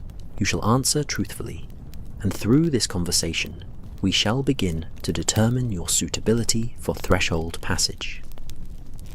She seats herself opposite me, and for the next hour, we engage in what appears to be ordinary conversation. but which I gradually realize is a sophisticated psychological evaluation. She asks about my experiences in Afghanistan, about my medical practice, about my partnership with Holmes, about my beliefs regarding consciousness, reality, and the possibility of experiences beyond ordinary perception. I answer as truthfully as I can, while maintaining the role we have constructed. A skeptical doctor whose experiences have opened him to possibilities beyond strict materialism. A seeker who combines scientific training with curiosity about the limits of that training. It is not difficult to play this role, for in truth, it is not far from my actual position. Throughout our conversation, I am aware that I am being observed not just through her questions, but through other means. The items on the table between us seem to serve as some kind of divination or assessment tools, though I cannot determine their exact purpose. The lighting shifts subtly, growing dimmer or brighter in ways that might be affecting my consciousness, though I cannot quite specify how. After the first hour, she introduces a new element, a drink served in a small glass, dark liquid that smells of herbs and something else I cannot identify. This will help you relax, she explains, and will open your perceptions to states that will be relevant to your eventual threshold passage. It is not required, but it will make the evaluation more efficient. This is the first test of our deception. I accept the glass, raise it to my lips, but through a technique I once learned from a magician during an investigation, I simulate drinking while actually consuming very little of the liquid. It tastes bitter and complex, and I feel almost immediately a slight alteration in my consciousness, a loosening of thought, a subtle distancing from ordinary awareness. The conductor smiles slightly, as though she perceives my partial compliance, but finds it acceptable. Tell me, Dr. Watson, what you fear most about threshold passage. The question surprises me with its directness, and I find myself answering with more honesty than I intended. I fear losing myself. I fear that whatever transformation occurs will erase who I am, that I will not return as Watson, but as someone or something else. That is a wise fear, she acknowledges, and it is partially true. Those who successfully cross the threshold do not return unchanged. But the change is not erasure, but expansion. You become more, not less. The Watson who returns will still be Watson, but a Watson who has experienced what lies beyond the ordinary boundaries of consciousness. Is that not what you seek? It is, I confirm, though I remain uncertain whether I speak for my false role or my true curiosity. The evaluation continues, moving into stranger territory as the effects of whatever I ingested, even in small quantity, begin to accumulate. She shows me images and asks me what I see, but the images themselves seem to shift and change, containing more than their literal content. She speaks phrases in that ancient language I heard in the underground station, and I find myself responding to the rhythms even without understanding the words. Finally, after what seems both shorter and longer than 3 hours, she declares the evaluation complete. You are provisionally suitable, she announces. 2 more evaluations will determine final acceptance. Return in 3 days at the same time. I am escorted to the door, where I find Holmes waiting with evident relief. He searches my face with keen attention as we walk away from the townhouse. How do you feel? He asks quietly. Strange, I admit, as though I am slightly distant from myself, observing my own thoughts from a small remove. It's not unpleasant, but it is definitely altered. The effects should fade within a few hours, Holmes says. I have some tonics at Baker Street that will help accelerate your return to baseline. Tell me everything that occurred. As we ride back in a cab, I recount the evaluation in as much detail as I can recall, though I find my memory already becoming slightly hazy, as though the experience is slipping away like a dream. Holmes listens with intense focus, asking clarifying questions, helping me reconstruct aspects I am struggling to hold on to. She is very skilled, he observes. What you describe is a sophisticated combination of psychological manipulation, chemical alteration, and what I suspect is low-level hypnosis. She is genuinely evaluating you, but she is also beginning the process of preparation. Each session will progressively alter your consciousness, making you more susceptible to whatever occurs during the actual threshold passage. Then I should not continue, I say, suddenly alarmed at the implications. No, Holmes says slowly. I think you must continue, but with greater protection. I shall prepare countermeasures, substances that will block some of the chemical effects, techniques for maintaining awareness during hypnotic induction. You will not be defenseless, Watson, and the information we gain may be crucial to finding Charlotte Blackwood and understanding this organization's true purpose. Back at Baker Street, Holmes administers his promised tonics, and gradually I feel my normal consciousness reasserting itself, the strange distancing effect fading. Yet something remains, a small seed of alteration, a sense that I have touched something at the edge of ordinary experience and been changed, however subtly, by that touch. We spend the late evening documenting everything about the evaluation, adding it to our growing file on the Midnight Express organization. Holmes has received responses to his telegrams and shares troubling information. At least 17 missing persons cases in the past 2 years match the pattern of Charlotte Blackwood's disappearance. Individuals interested in mysteries and altered consciousness who vanished after expressing interest in underground experiences or threshold passages. 17 that we can identify, Holmes emphasizes. There may be many more. If even half of these are connected to the Midnight Express, we are dealing with a significant criminal operation that has been successfully evading detection for quite some time. But to what end, I ask? What happens to these people? Where do they go?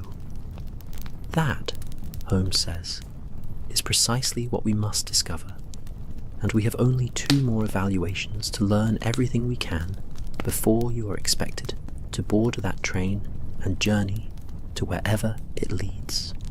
Over the next 6 days, I undergo 2 more evaluations, each progressively stranger and more intensive than the last.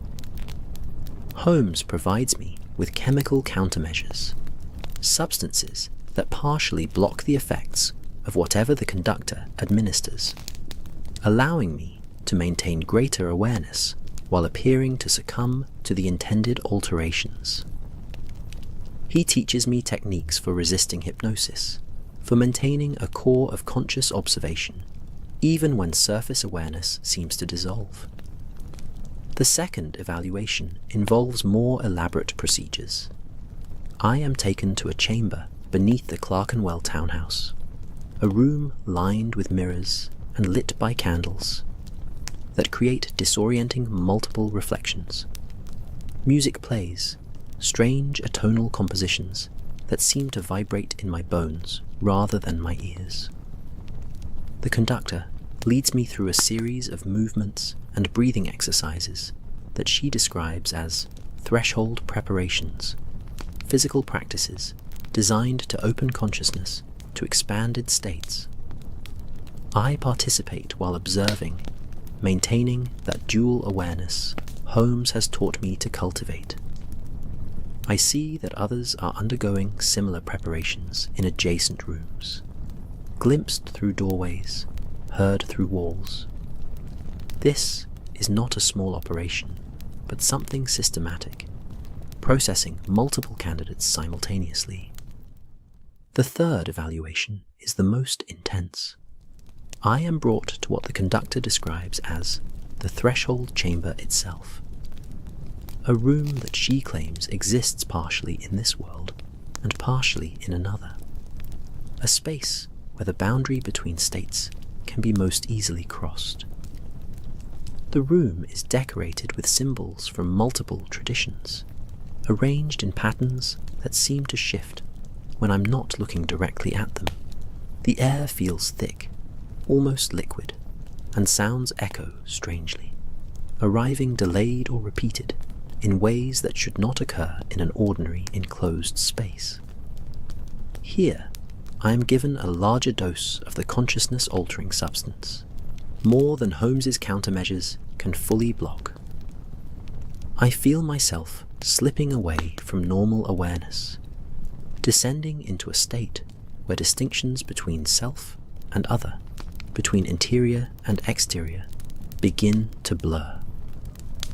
The conductor's voice becomes a guide through this altered landscape, describing what I should experience, what I should perceive, and I find that her descriptions begin to create the very experiences she names. Yet through it all, I maintain that core of observation, that small part of myself that remains Watson the doctor, Watson the investigator, Watson who must remember everything for Holmes and for our search for Charlotte Blackwood. In this deeply altered state, I see things I cannot later fully explain or verify.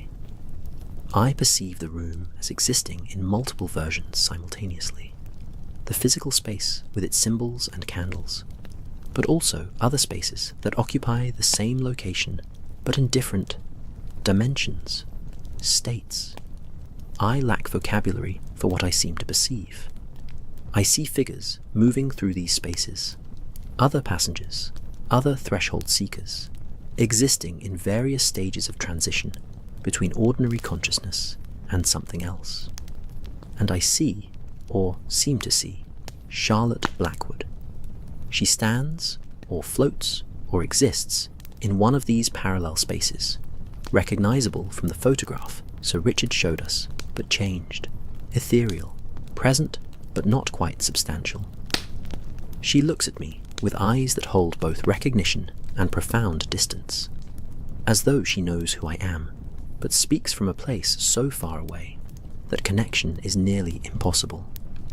"Find me," she seems to say, though I hear no voice, only perceive meaning directly. Find me in the deep station, in the parliament of shadows. I cannot return alone. Then the vision, or whatever it was, dissolves, and I am back in the threshold chamber, lying on the floor with the conductor kneeling beside me, checking my pulse with professional efficiency. "You went very deep," she observes, with what might be approval. "Deeper than most on first full threshold exposure. You are definitely suitable for passage, Dr. Watson. Your journey will be scheduled for the next lunar confluence, 4 days from now. Prepare yourself. What you have experienced tonight is merely the beginning." I emerge from the evaluation in a state of profound disorientation, and Holmes must practically carry me to the cab and then up the stairs to Baker Street. He administers more of his countermeasures and compounds, sits with me through the night as I gradually return to something approaching normal consciousness, listening to my confused recounting of what I experienced. "You saw Charlotte Blackwood," he says when I have finished, "or believed you saw her.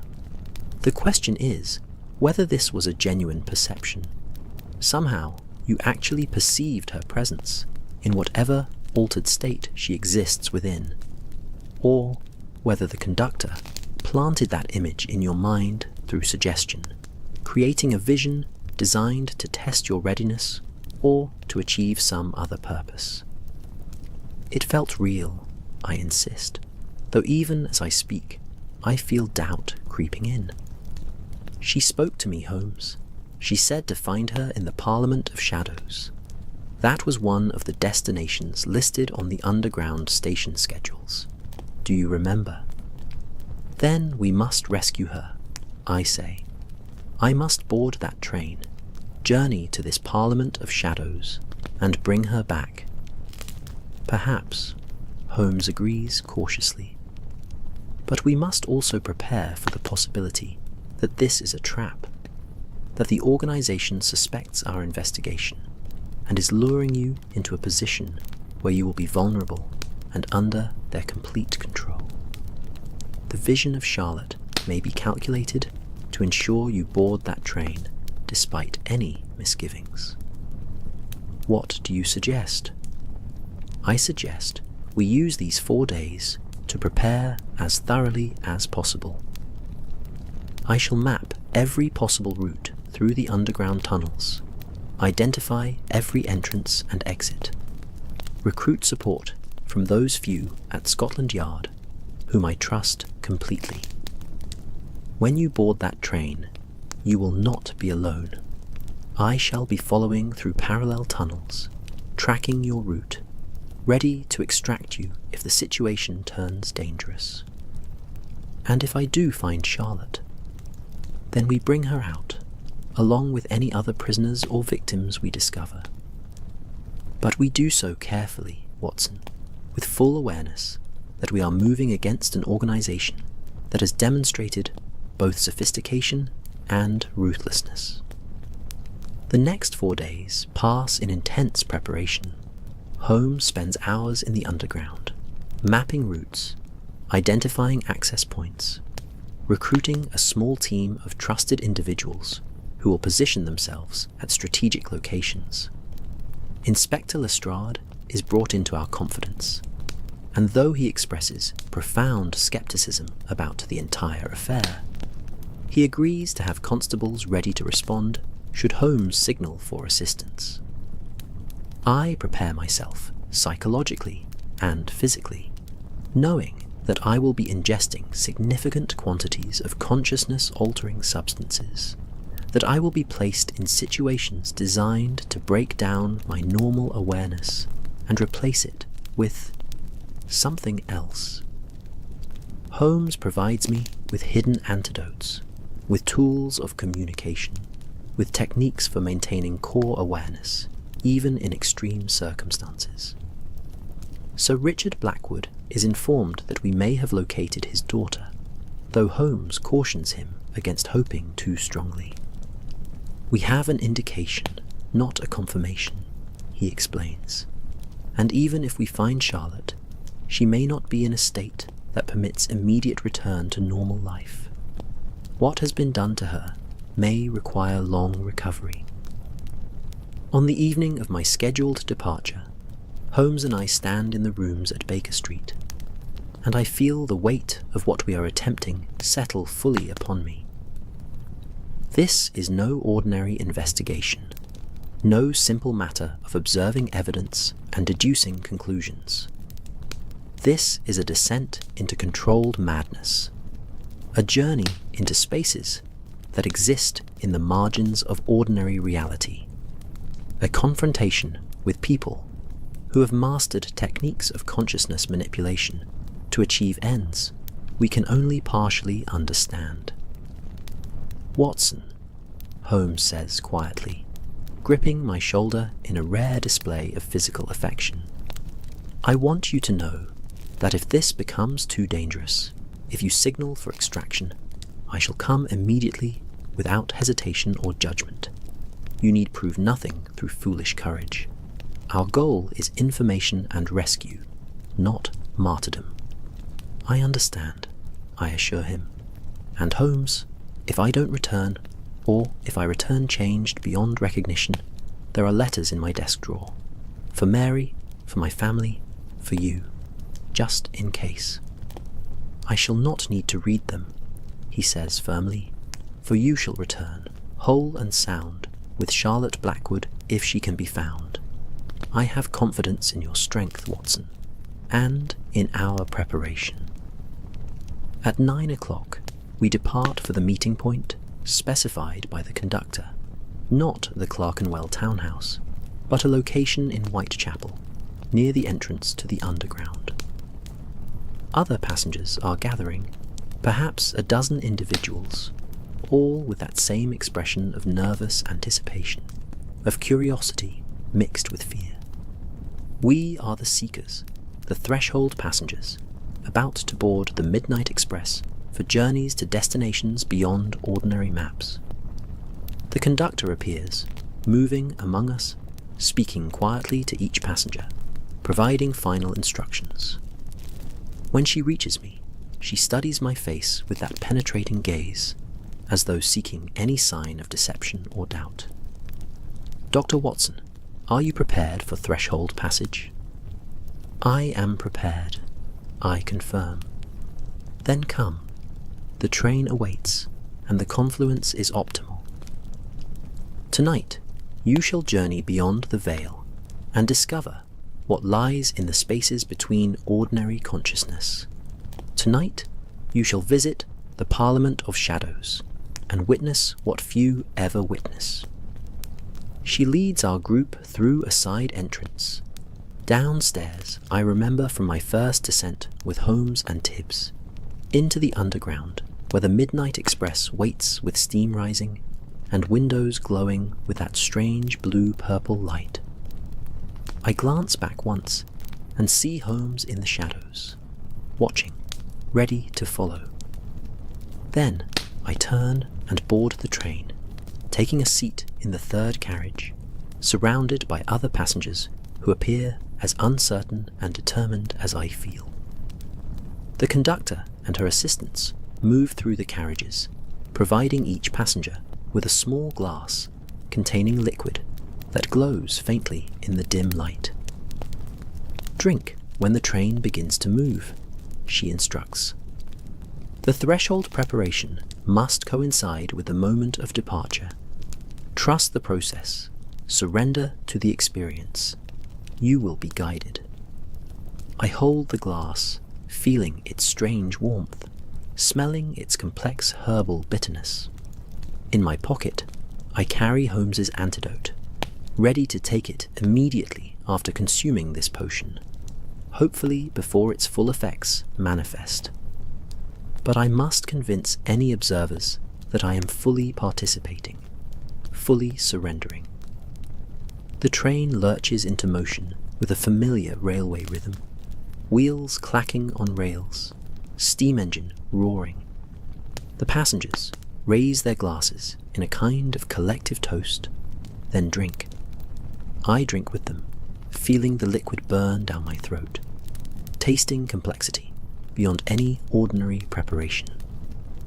I reach for Holmes's antidote, attempting to be subtle, but before I can withdraw it from my pocket, I feel the drug's effects hit me with overwhelming intensity, far stronger than anything I experienced during evaluations. The carriage seems to spin, to dissolve, to become something other than a simple railway car. The world fragments into multiple overlapping versions of itself.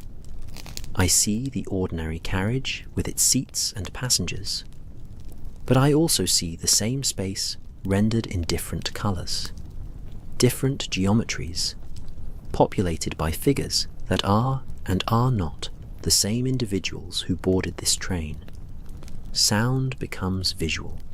The train's rhythm manifests as coloured patterns that pulse through the air. Time stretches and compresses, and I lose the ability to distinguish between moments, everything becoming a single eternal, now that contains past and future simultaneously. Through this fragmented awareness, I hear chanting, the ritual sounds from the first carriage, where the robed threshold operators conduct their ceremonies. The sounds weave through consciousness, creating structures that seem more real than physical objects, building architecture from pure vibration.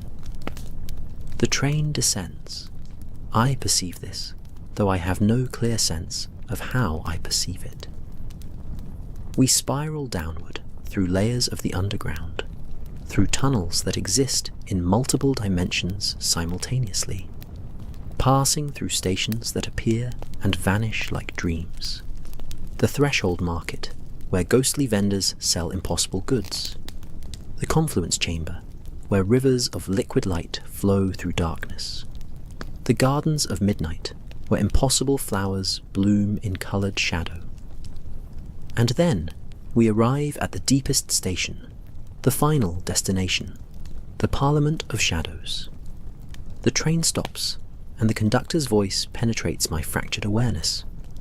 Those bound for Parliament, disembark here, follow the lights, enter the chamber. The session has already begun. I rise, or float, or will myself to motion, and move with other passengers toward the carriage door. We step out onto a platform that seems carved from shadow itself, illuminated only by lights that burn in colours I have no names for. The air is thick with incense and something else, something that tastes of ancient stone and older darkness. Before us stands a massive door, and beyond it I perceive vast space, echoing emptiness, the sense of huge chambers extending far beyond ordinary architectural possibility. This is the Parliament of Shadows, and we are being invited or compelled to enter. The passengers around me move forward like dreamers, and I am carried with them through the doors into the Parliament itself. The chamber defies easy description. My fragmented consciousness struggles to process what surrounds me. It is vast, perhaps a natural cavern expanded by human effort, with a ceiling that rises into darkness beyond perception. The walls are lined with tiers of stone seats, like an ancient amphitheatre, and these seats are occupied. Figures sit in the shadows, hundreds of them, perhaps more, arranged in ascending circles that climb towards the unseen ceiling. They are motionless, silent, watching the central floor where we passengers are being guided. In my altered state, I cannot determine if these figures are truly present or are some form of projection, memory, or hallucination. But among them, I see Charlotte Blackwood. She sits perhaps 20 rows up, motionless like the others, her eyes open but unfocused, her body present, but her consciousness seemingly distant. She looks exactly as in her photograph, but somehow emptied, as though the essential person has been partially removed, leaving only a shell that breathes and sees but does not truly animate.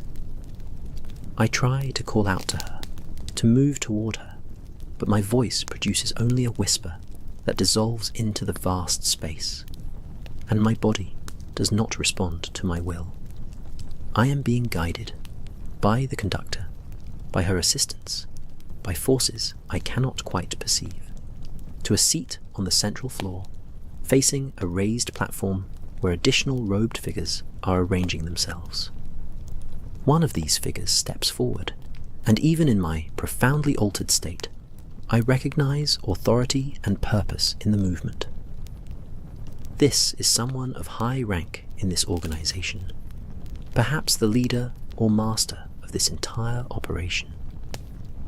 "Welcome, threshold passengers," the figure speaks, and the voice echoes strangely, arriving at my ears from multiple directions simultaneously. "You have journeyed far to reach this Parliament, the deepest chamber of the confluence, the point where all underground rivers meet, where all hidden passages converge. Here, you will learn the truth that your surface life has kept hidden from you. Here, you will be offered a choice that will determine the remainder of your existence." The figure removes its hood, revealing an elderly man with a face that shows the accumulated weight of years, of knowledge, of experiences that have marked him profoundly. His eyes hold depths that suggest he has looked into places human sight should not reach, and has returned changed, but not broken. "I am known as the architect," he announces. "I designed this network, discovered and connected these ancient places, created the Midnight Express and the Threshold Passage system. For 30 years, I have been gathering those who can perceive what lies beneath surface reality, who can sense the deeper currents that flow beneath ordinary consciousness." He gestures to the tiers of seated figures rising into darkness. These are the Parliament, those who have successfully crossed the threshold, who have surrendered their surface existence and joined the deeper community that dwells in these spaces beneath London. They left behind the false world above and embraced the true world below. Each came willingly, seeking transformation, and each found it. "You are being offered the same choice," he continues. "You may join the Parliament, remain in these chambers, and participate in the work we conduct here. The work of maintaining the threshold, of mapping the deeper territories, of preparing the world above for eventual integration with the world below. Or you may return to the surface, with memories of this experience, but without true understanding, forever haunted by the glimpse you have received of what lies beyond ordinary perception." My mind races, trying to process this through the fog of drugs and disorientation. This is not simple kidnapping or fraud. This is an organized community, a colony of people living permanently in the underground, convinced they have achieved some form of transcendence by abandoning surface life and joining this Parliament of shadows. Charlotte Blackwood is one of them. She chose to cross the threshold, to join the Parliament, and now sits in these tiers, participating in whatever existence these people have created for themselves. But is this choice truly free? The drugs, the manipulation, the progressive alteration of consciousness through the evaluation process. How much of this choice is genuine decision versus manufactured consent? Psychology so profoundly manipulated that resistance becomes impossible. The architect is still speaking, describing the work of the Parliament, the discoveries they have made in these deep places, the knowledge they have accumulated about consciousness and reality, and the possibility of existence beyond ordinary parameters. Some of what he says seems to be genuine insight, observations about human perception and the constructed nature of ordinary reality. But much of it veers into territory I cannot follow, claims about other dimensions, about consciousness existing independent of physical form, about the possibility of transcending biological limitation through focused will and proper preparation. "You will now be given the Parliament's greeting," the architect announces. Each seated member will share with you a fragment of their consciousness, allowing you to perceive through their eyes what they have discovered by joining our community. This will help you make your choice with full understanding. The seated figures begin to move, to stand, to descend from their tiers toward where we passengers sit on the central floor. Charlotte Blackwood rises with the others, moving with that same dreamlike slowness, approaching the central area. As they approach, I feel something begin to happen in my consciousness, a pressure, a presence, as though additional thoughts and perceptions are being introduced into my awareness from outside. It is profoundly disconcerting, a violation of mental boundaries I didn't know I possessed. The Parliament members are now surrounding us, placing hands on our shoulders or heads, and with each touch, I feel another consciousness bleeding into mine, showing me images and experiences that are not my own.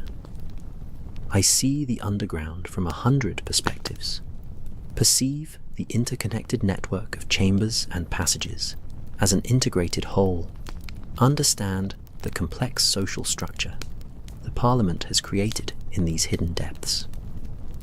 And I perceive, with growing horror, that many of these people are not here entirely willingly, or were not when they first arrived. They were brought here through the same process I underwent, progressively altered until the choice to join the Parliament seemed natural, even desirable. They have been converted, their consciousness reshaped through sustained manipulation, until they genuinely believe in this underground existence, until the thought of returning to surface life seems impossible or undesirable. This is not simply a secret society. It is a psychological prison, a community maintained through sustained alteration of its members' consciousness, a collective delusion given structure through organization and ritual. Charlotte Blackwood stands before me now, her hand touching my head, and I feel her consciousness touching mine. She is not gone, not fully.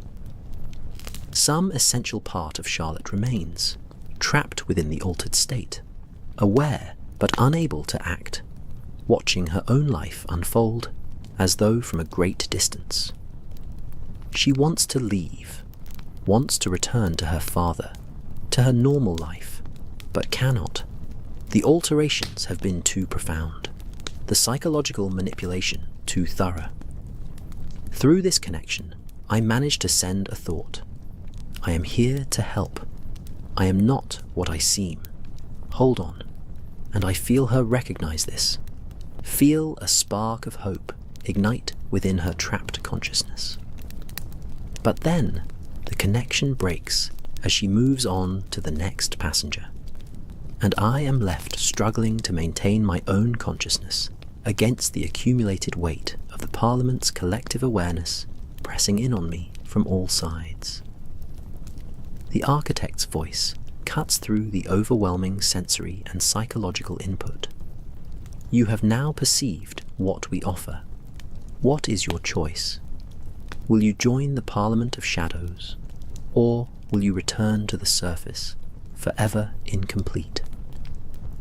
In that moment, with my consciousness fragmenting under the assault of drugs and psychological manipulation, with the weight of hundreds of altered minds pressing against my awareness, I do the only thing I can think of.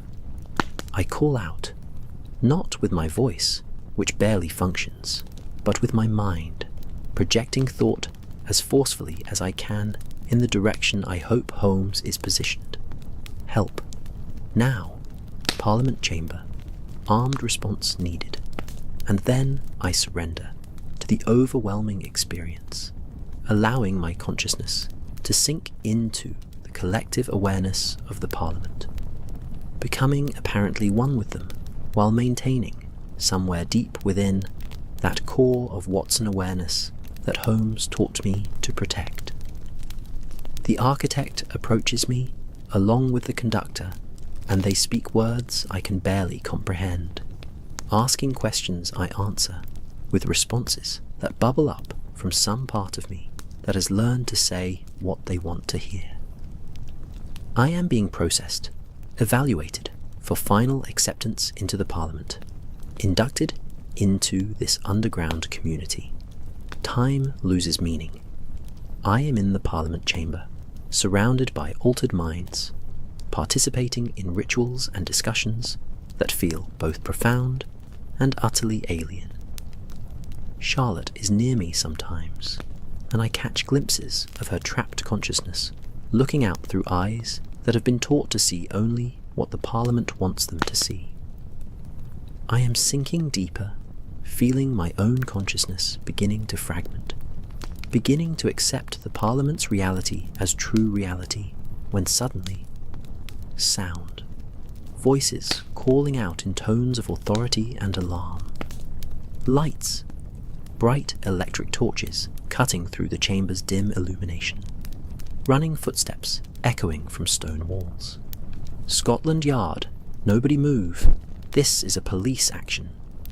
Lestrade's voice, unmistakable, cutting through my altered awareness like a blade through fog. And then Holmes is there, kneeling beside me, his hands gripping my shoulders, his voice penetrating the layers of psychological alteration. Watson, Watson, can you hear me? Hold on. We're getting you out. We're getting all of you out. The chamber erupts into chaos. Constables are pouring in through multiple entrances Holmes has discovered and opened.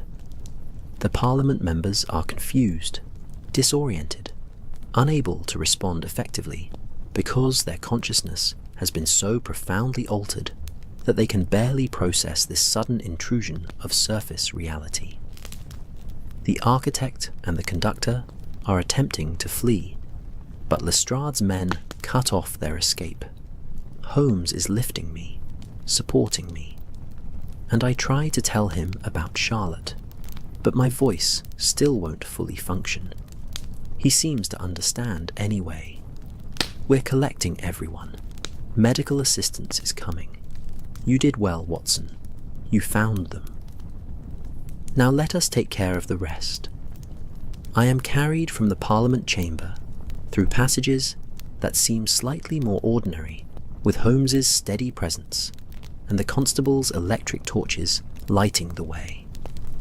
We ascend through the underground, past the hidden station with its phantom train, up through inspection chambers and maintenance tunnels, toward the surface and ordinary London and daylight that seems impossibly bright, even through closed eyelids.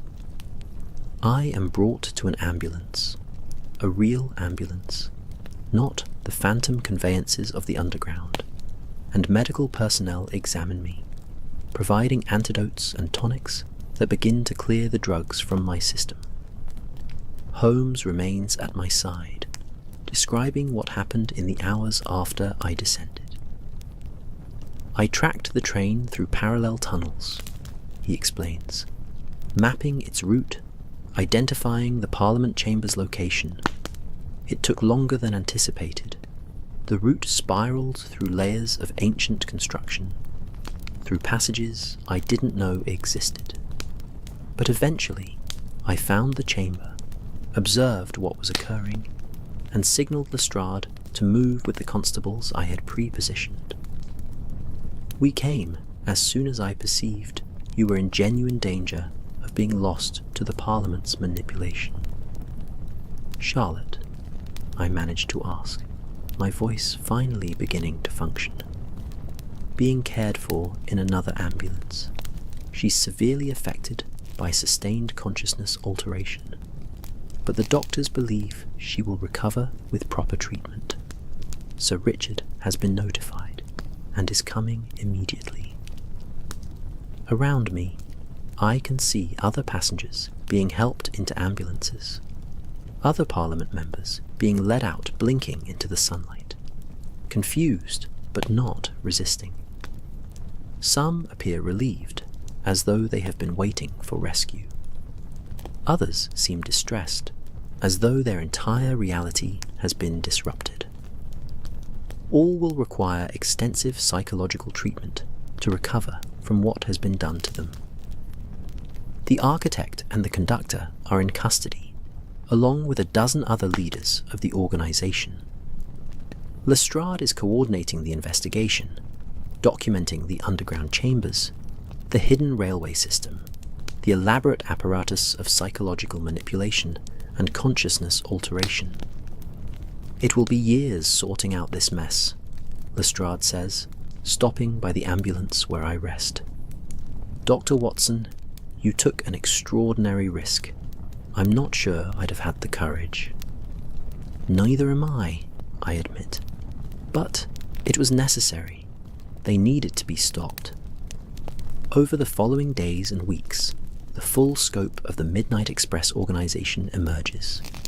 It was indeed an elaborate operation, created and led by the architect, whose real name was revealed as Dr. Edwin Blackthorne, a former professor of psychology who had become obsessed with consciousness alteration and the possibility of creating alternative communities beyond normal social structures. He discovered the ancient tunnel systems beneath London, spent years mapping and connecting them, created the infrastructure for the hidden railway, and then began recruiting passengers who would eventually form his Parliament of Shadows. Not everyone was held against their will. Some of the Parliament members had genuinely chosen this existence, had found in the underground community something they preferred to surface life. These individuals were allowed to remain in consultation with legal and medical authorities, though with regular oversight to ensure their choice remained free rather than coerced. But many others, like Charlotte Blackwood, had been progressively manipulated until their ability to choose freely was destroyed. These victims received extensive treatment, and gradually, many recovered their sense of self, their ability to perceive reality without the Parliament's imposed alterations. Charlotte's recovery was slow, but ultimately successful. She spent months in a private sanatorium where specialists worked to undo the psychological manipulation she had undergone. Sir Richard visited daily, and his devotion undoubtedly aided her healing. Eventually, she returned home, changed by her experience, but not destroyed by it. She wrote to me some months later, thanking me for entering the Parliament and providing the means for her rescue. I was aware, she explained in her letter, trapped within my own mind, watching myself participate in that underground community, but unable to assert my true will. When you touched my consciousness during the Parliament's greeting, you gave me the first hope I had felt in months. The knowledge that someone from the surface world knew where I was and was working to help. That hope sustained me through the final days until your friend Mr. Holmes and the police arrived. I shall be forever grateful. The underground chambers were sealed and placed under official oversight, though Holmes suspected that many more passages and hidden spaces remained undiscovered, waiting in the darkness beneath London for the next curious investigator or would-be architect of alternative consciousness.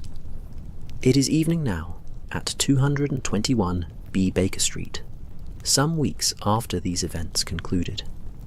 The fire crackles softly in the hearth, and rain whispers against the windows, in that eternal London rhythm. Holmes and I sit in our familiar chairs, the comfortable silence of long companionship settling around us like a blanket.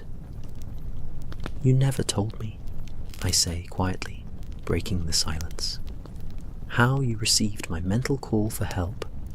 I was convinced I could project my thoughts to you, but surely that was simply the drug-induced delusion." Holmes smiles slightly. "Perhaps. Or perhaps, Watson, in your extremity, you accessed some capability of consciousness that ordinary states don't permit. I certainly perceived something, a sense of your distress, a directional pull toward the Parliament chamber, that led me to signal Lestrade when I did. Whether that was genuine telepathy or simply my unconscious mind processing subtle cues, I cannot say with certainty. Either way, I reply, your timing was impeccable. As was your courage, he responds. Not many would willingly enter such psychological danger, would risk losing themselves to rescue someone they had never met. Holmes is silent for a long moment, staring into the fire. "I believe," he finally answers, that consciousness is far more complex and mysterious than conventional science admits. I believe that extreme states, whether induced by drugs, meditation, ritual, or trauma, can reveal aspects of awareness that normal perception obscures. Whether this constitutes accessing other dimensions or merely perceiving different features of this dimension, I cannot say. But I am certain that the architect's fundamental error was attempting to force such expansion through manipulation, rather than allowing it to unfold naturally through genuine seeking and growth. A cautionary tale, I observe, about the dangers of seeking transformation through surrender rather than through understanding. Indeed, Holmes agrees, the true threshold is not crossed through drugs and manipulation, but through the daily work of conscious living, of maintaining awareness, of choosing growth and understanding over comfortable delusion. That is the journey worth taking, Watson, the one we undertake each day in our investigations and our lives. Outside, the rain continues its gentle percussion, and the city settles into its evening rhythms. Somewhere beneath our feet, the underground trains run their scheduled routes through illuminated tunnels, carrying ordinary passengers to ordinary destinations. And in the sealed chambers deeper still, the remnants of the Parliament of Shadows wait in darkness, a reminder of the strange territories humans will explore in search of meaning, transformation, or escape from the constraints of ordinary life. I close my eyes, letting the warmth of the fire and the sound of rain ease me towards sleep. The adventure is over, the mystery solved, the victims rescued. Yet something of the experience remains, a seed of wonder, a recognition that the world contains more strangeness and possibility than daily life suggests, that beneath the surface of things, deeper currents flow, waiting for those brave or foolish enough to explore them. Sleep well, Watson, Holmes murmurs from his chair. Tomorrow brings new cases, new mysteries, new opportunities to illuminate the darkness. But tonight, rest. You have earned it. And with his words settling around me like a benediction, I allow myself to drift, to slip into that threshold state between waking and sleeping, where consciousness transforms and dreams begin, where the boundaries of self grow soft and permeable, where anything seems possible and nothing is quite certain.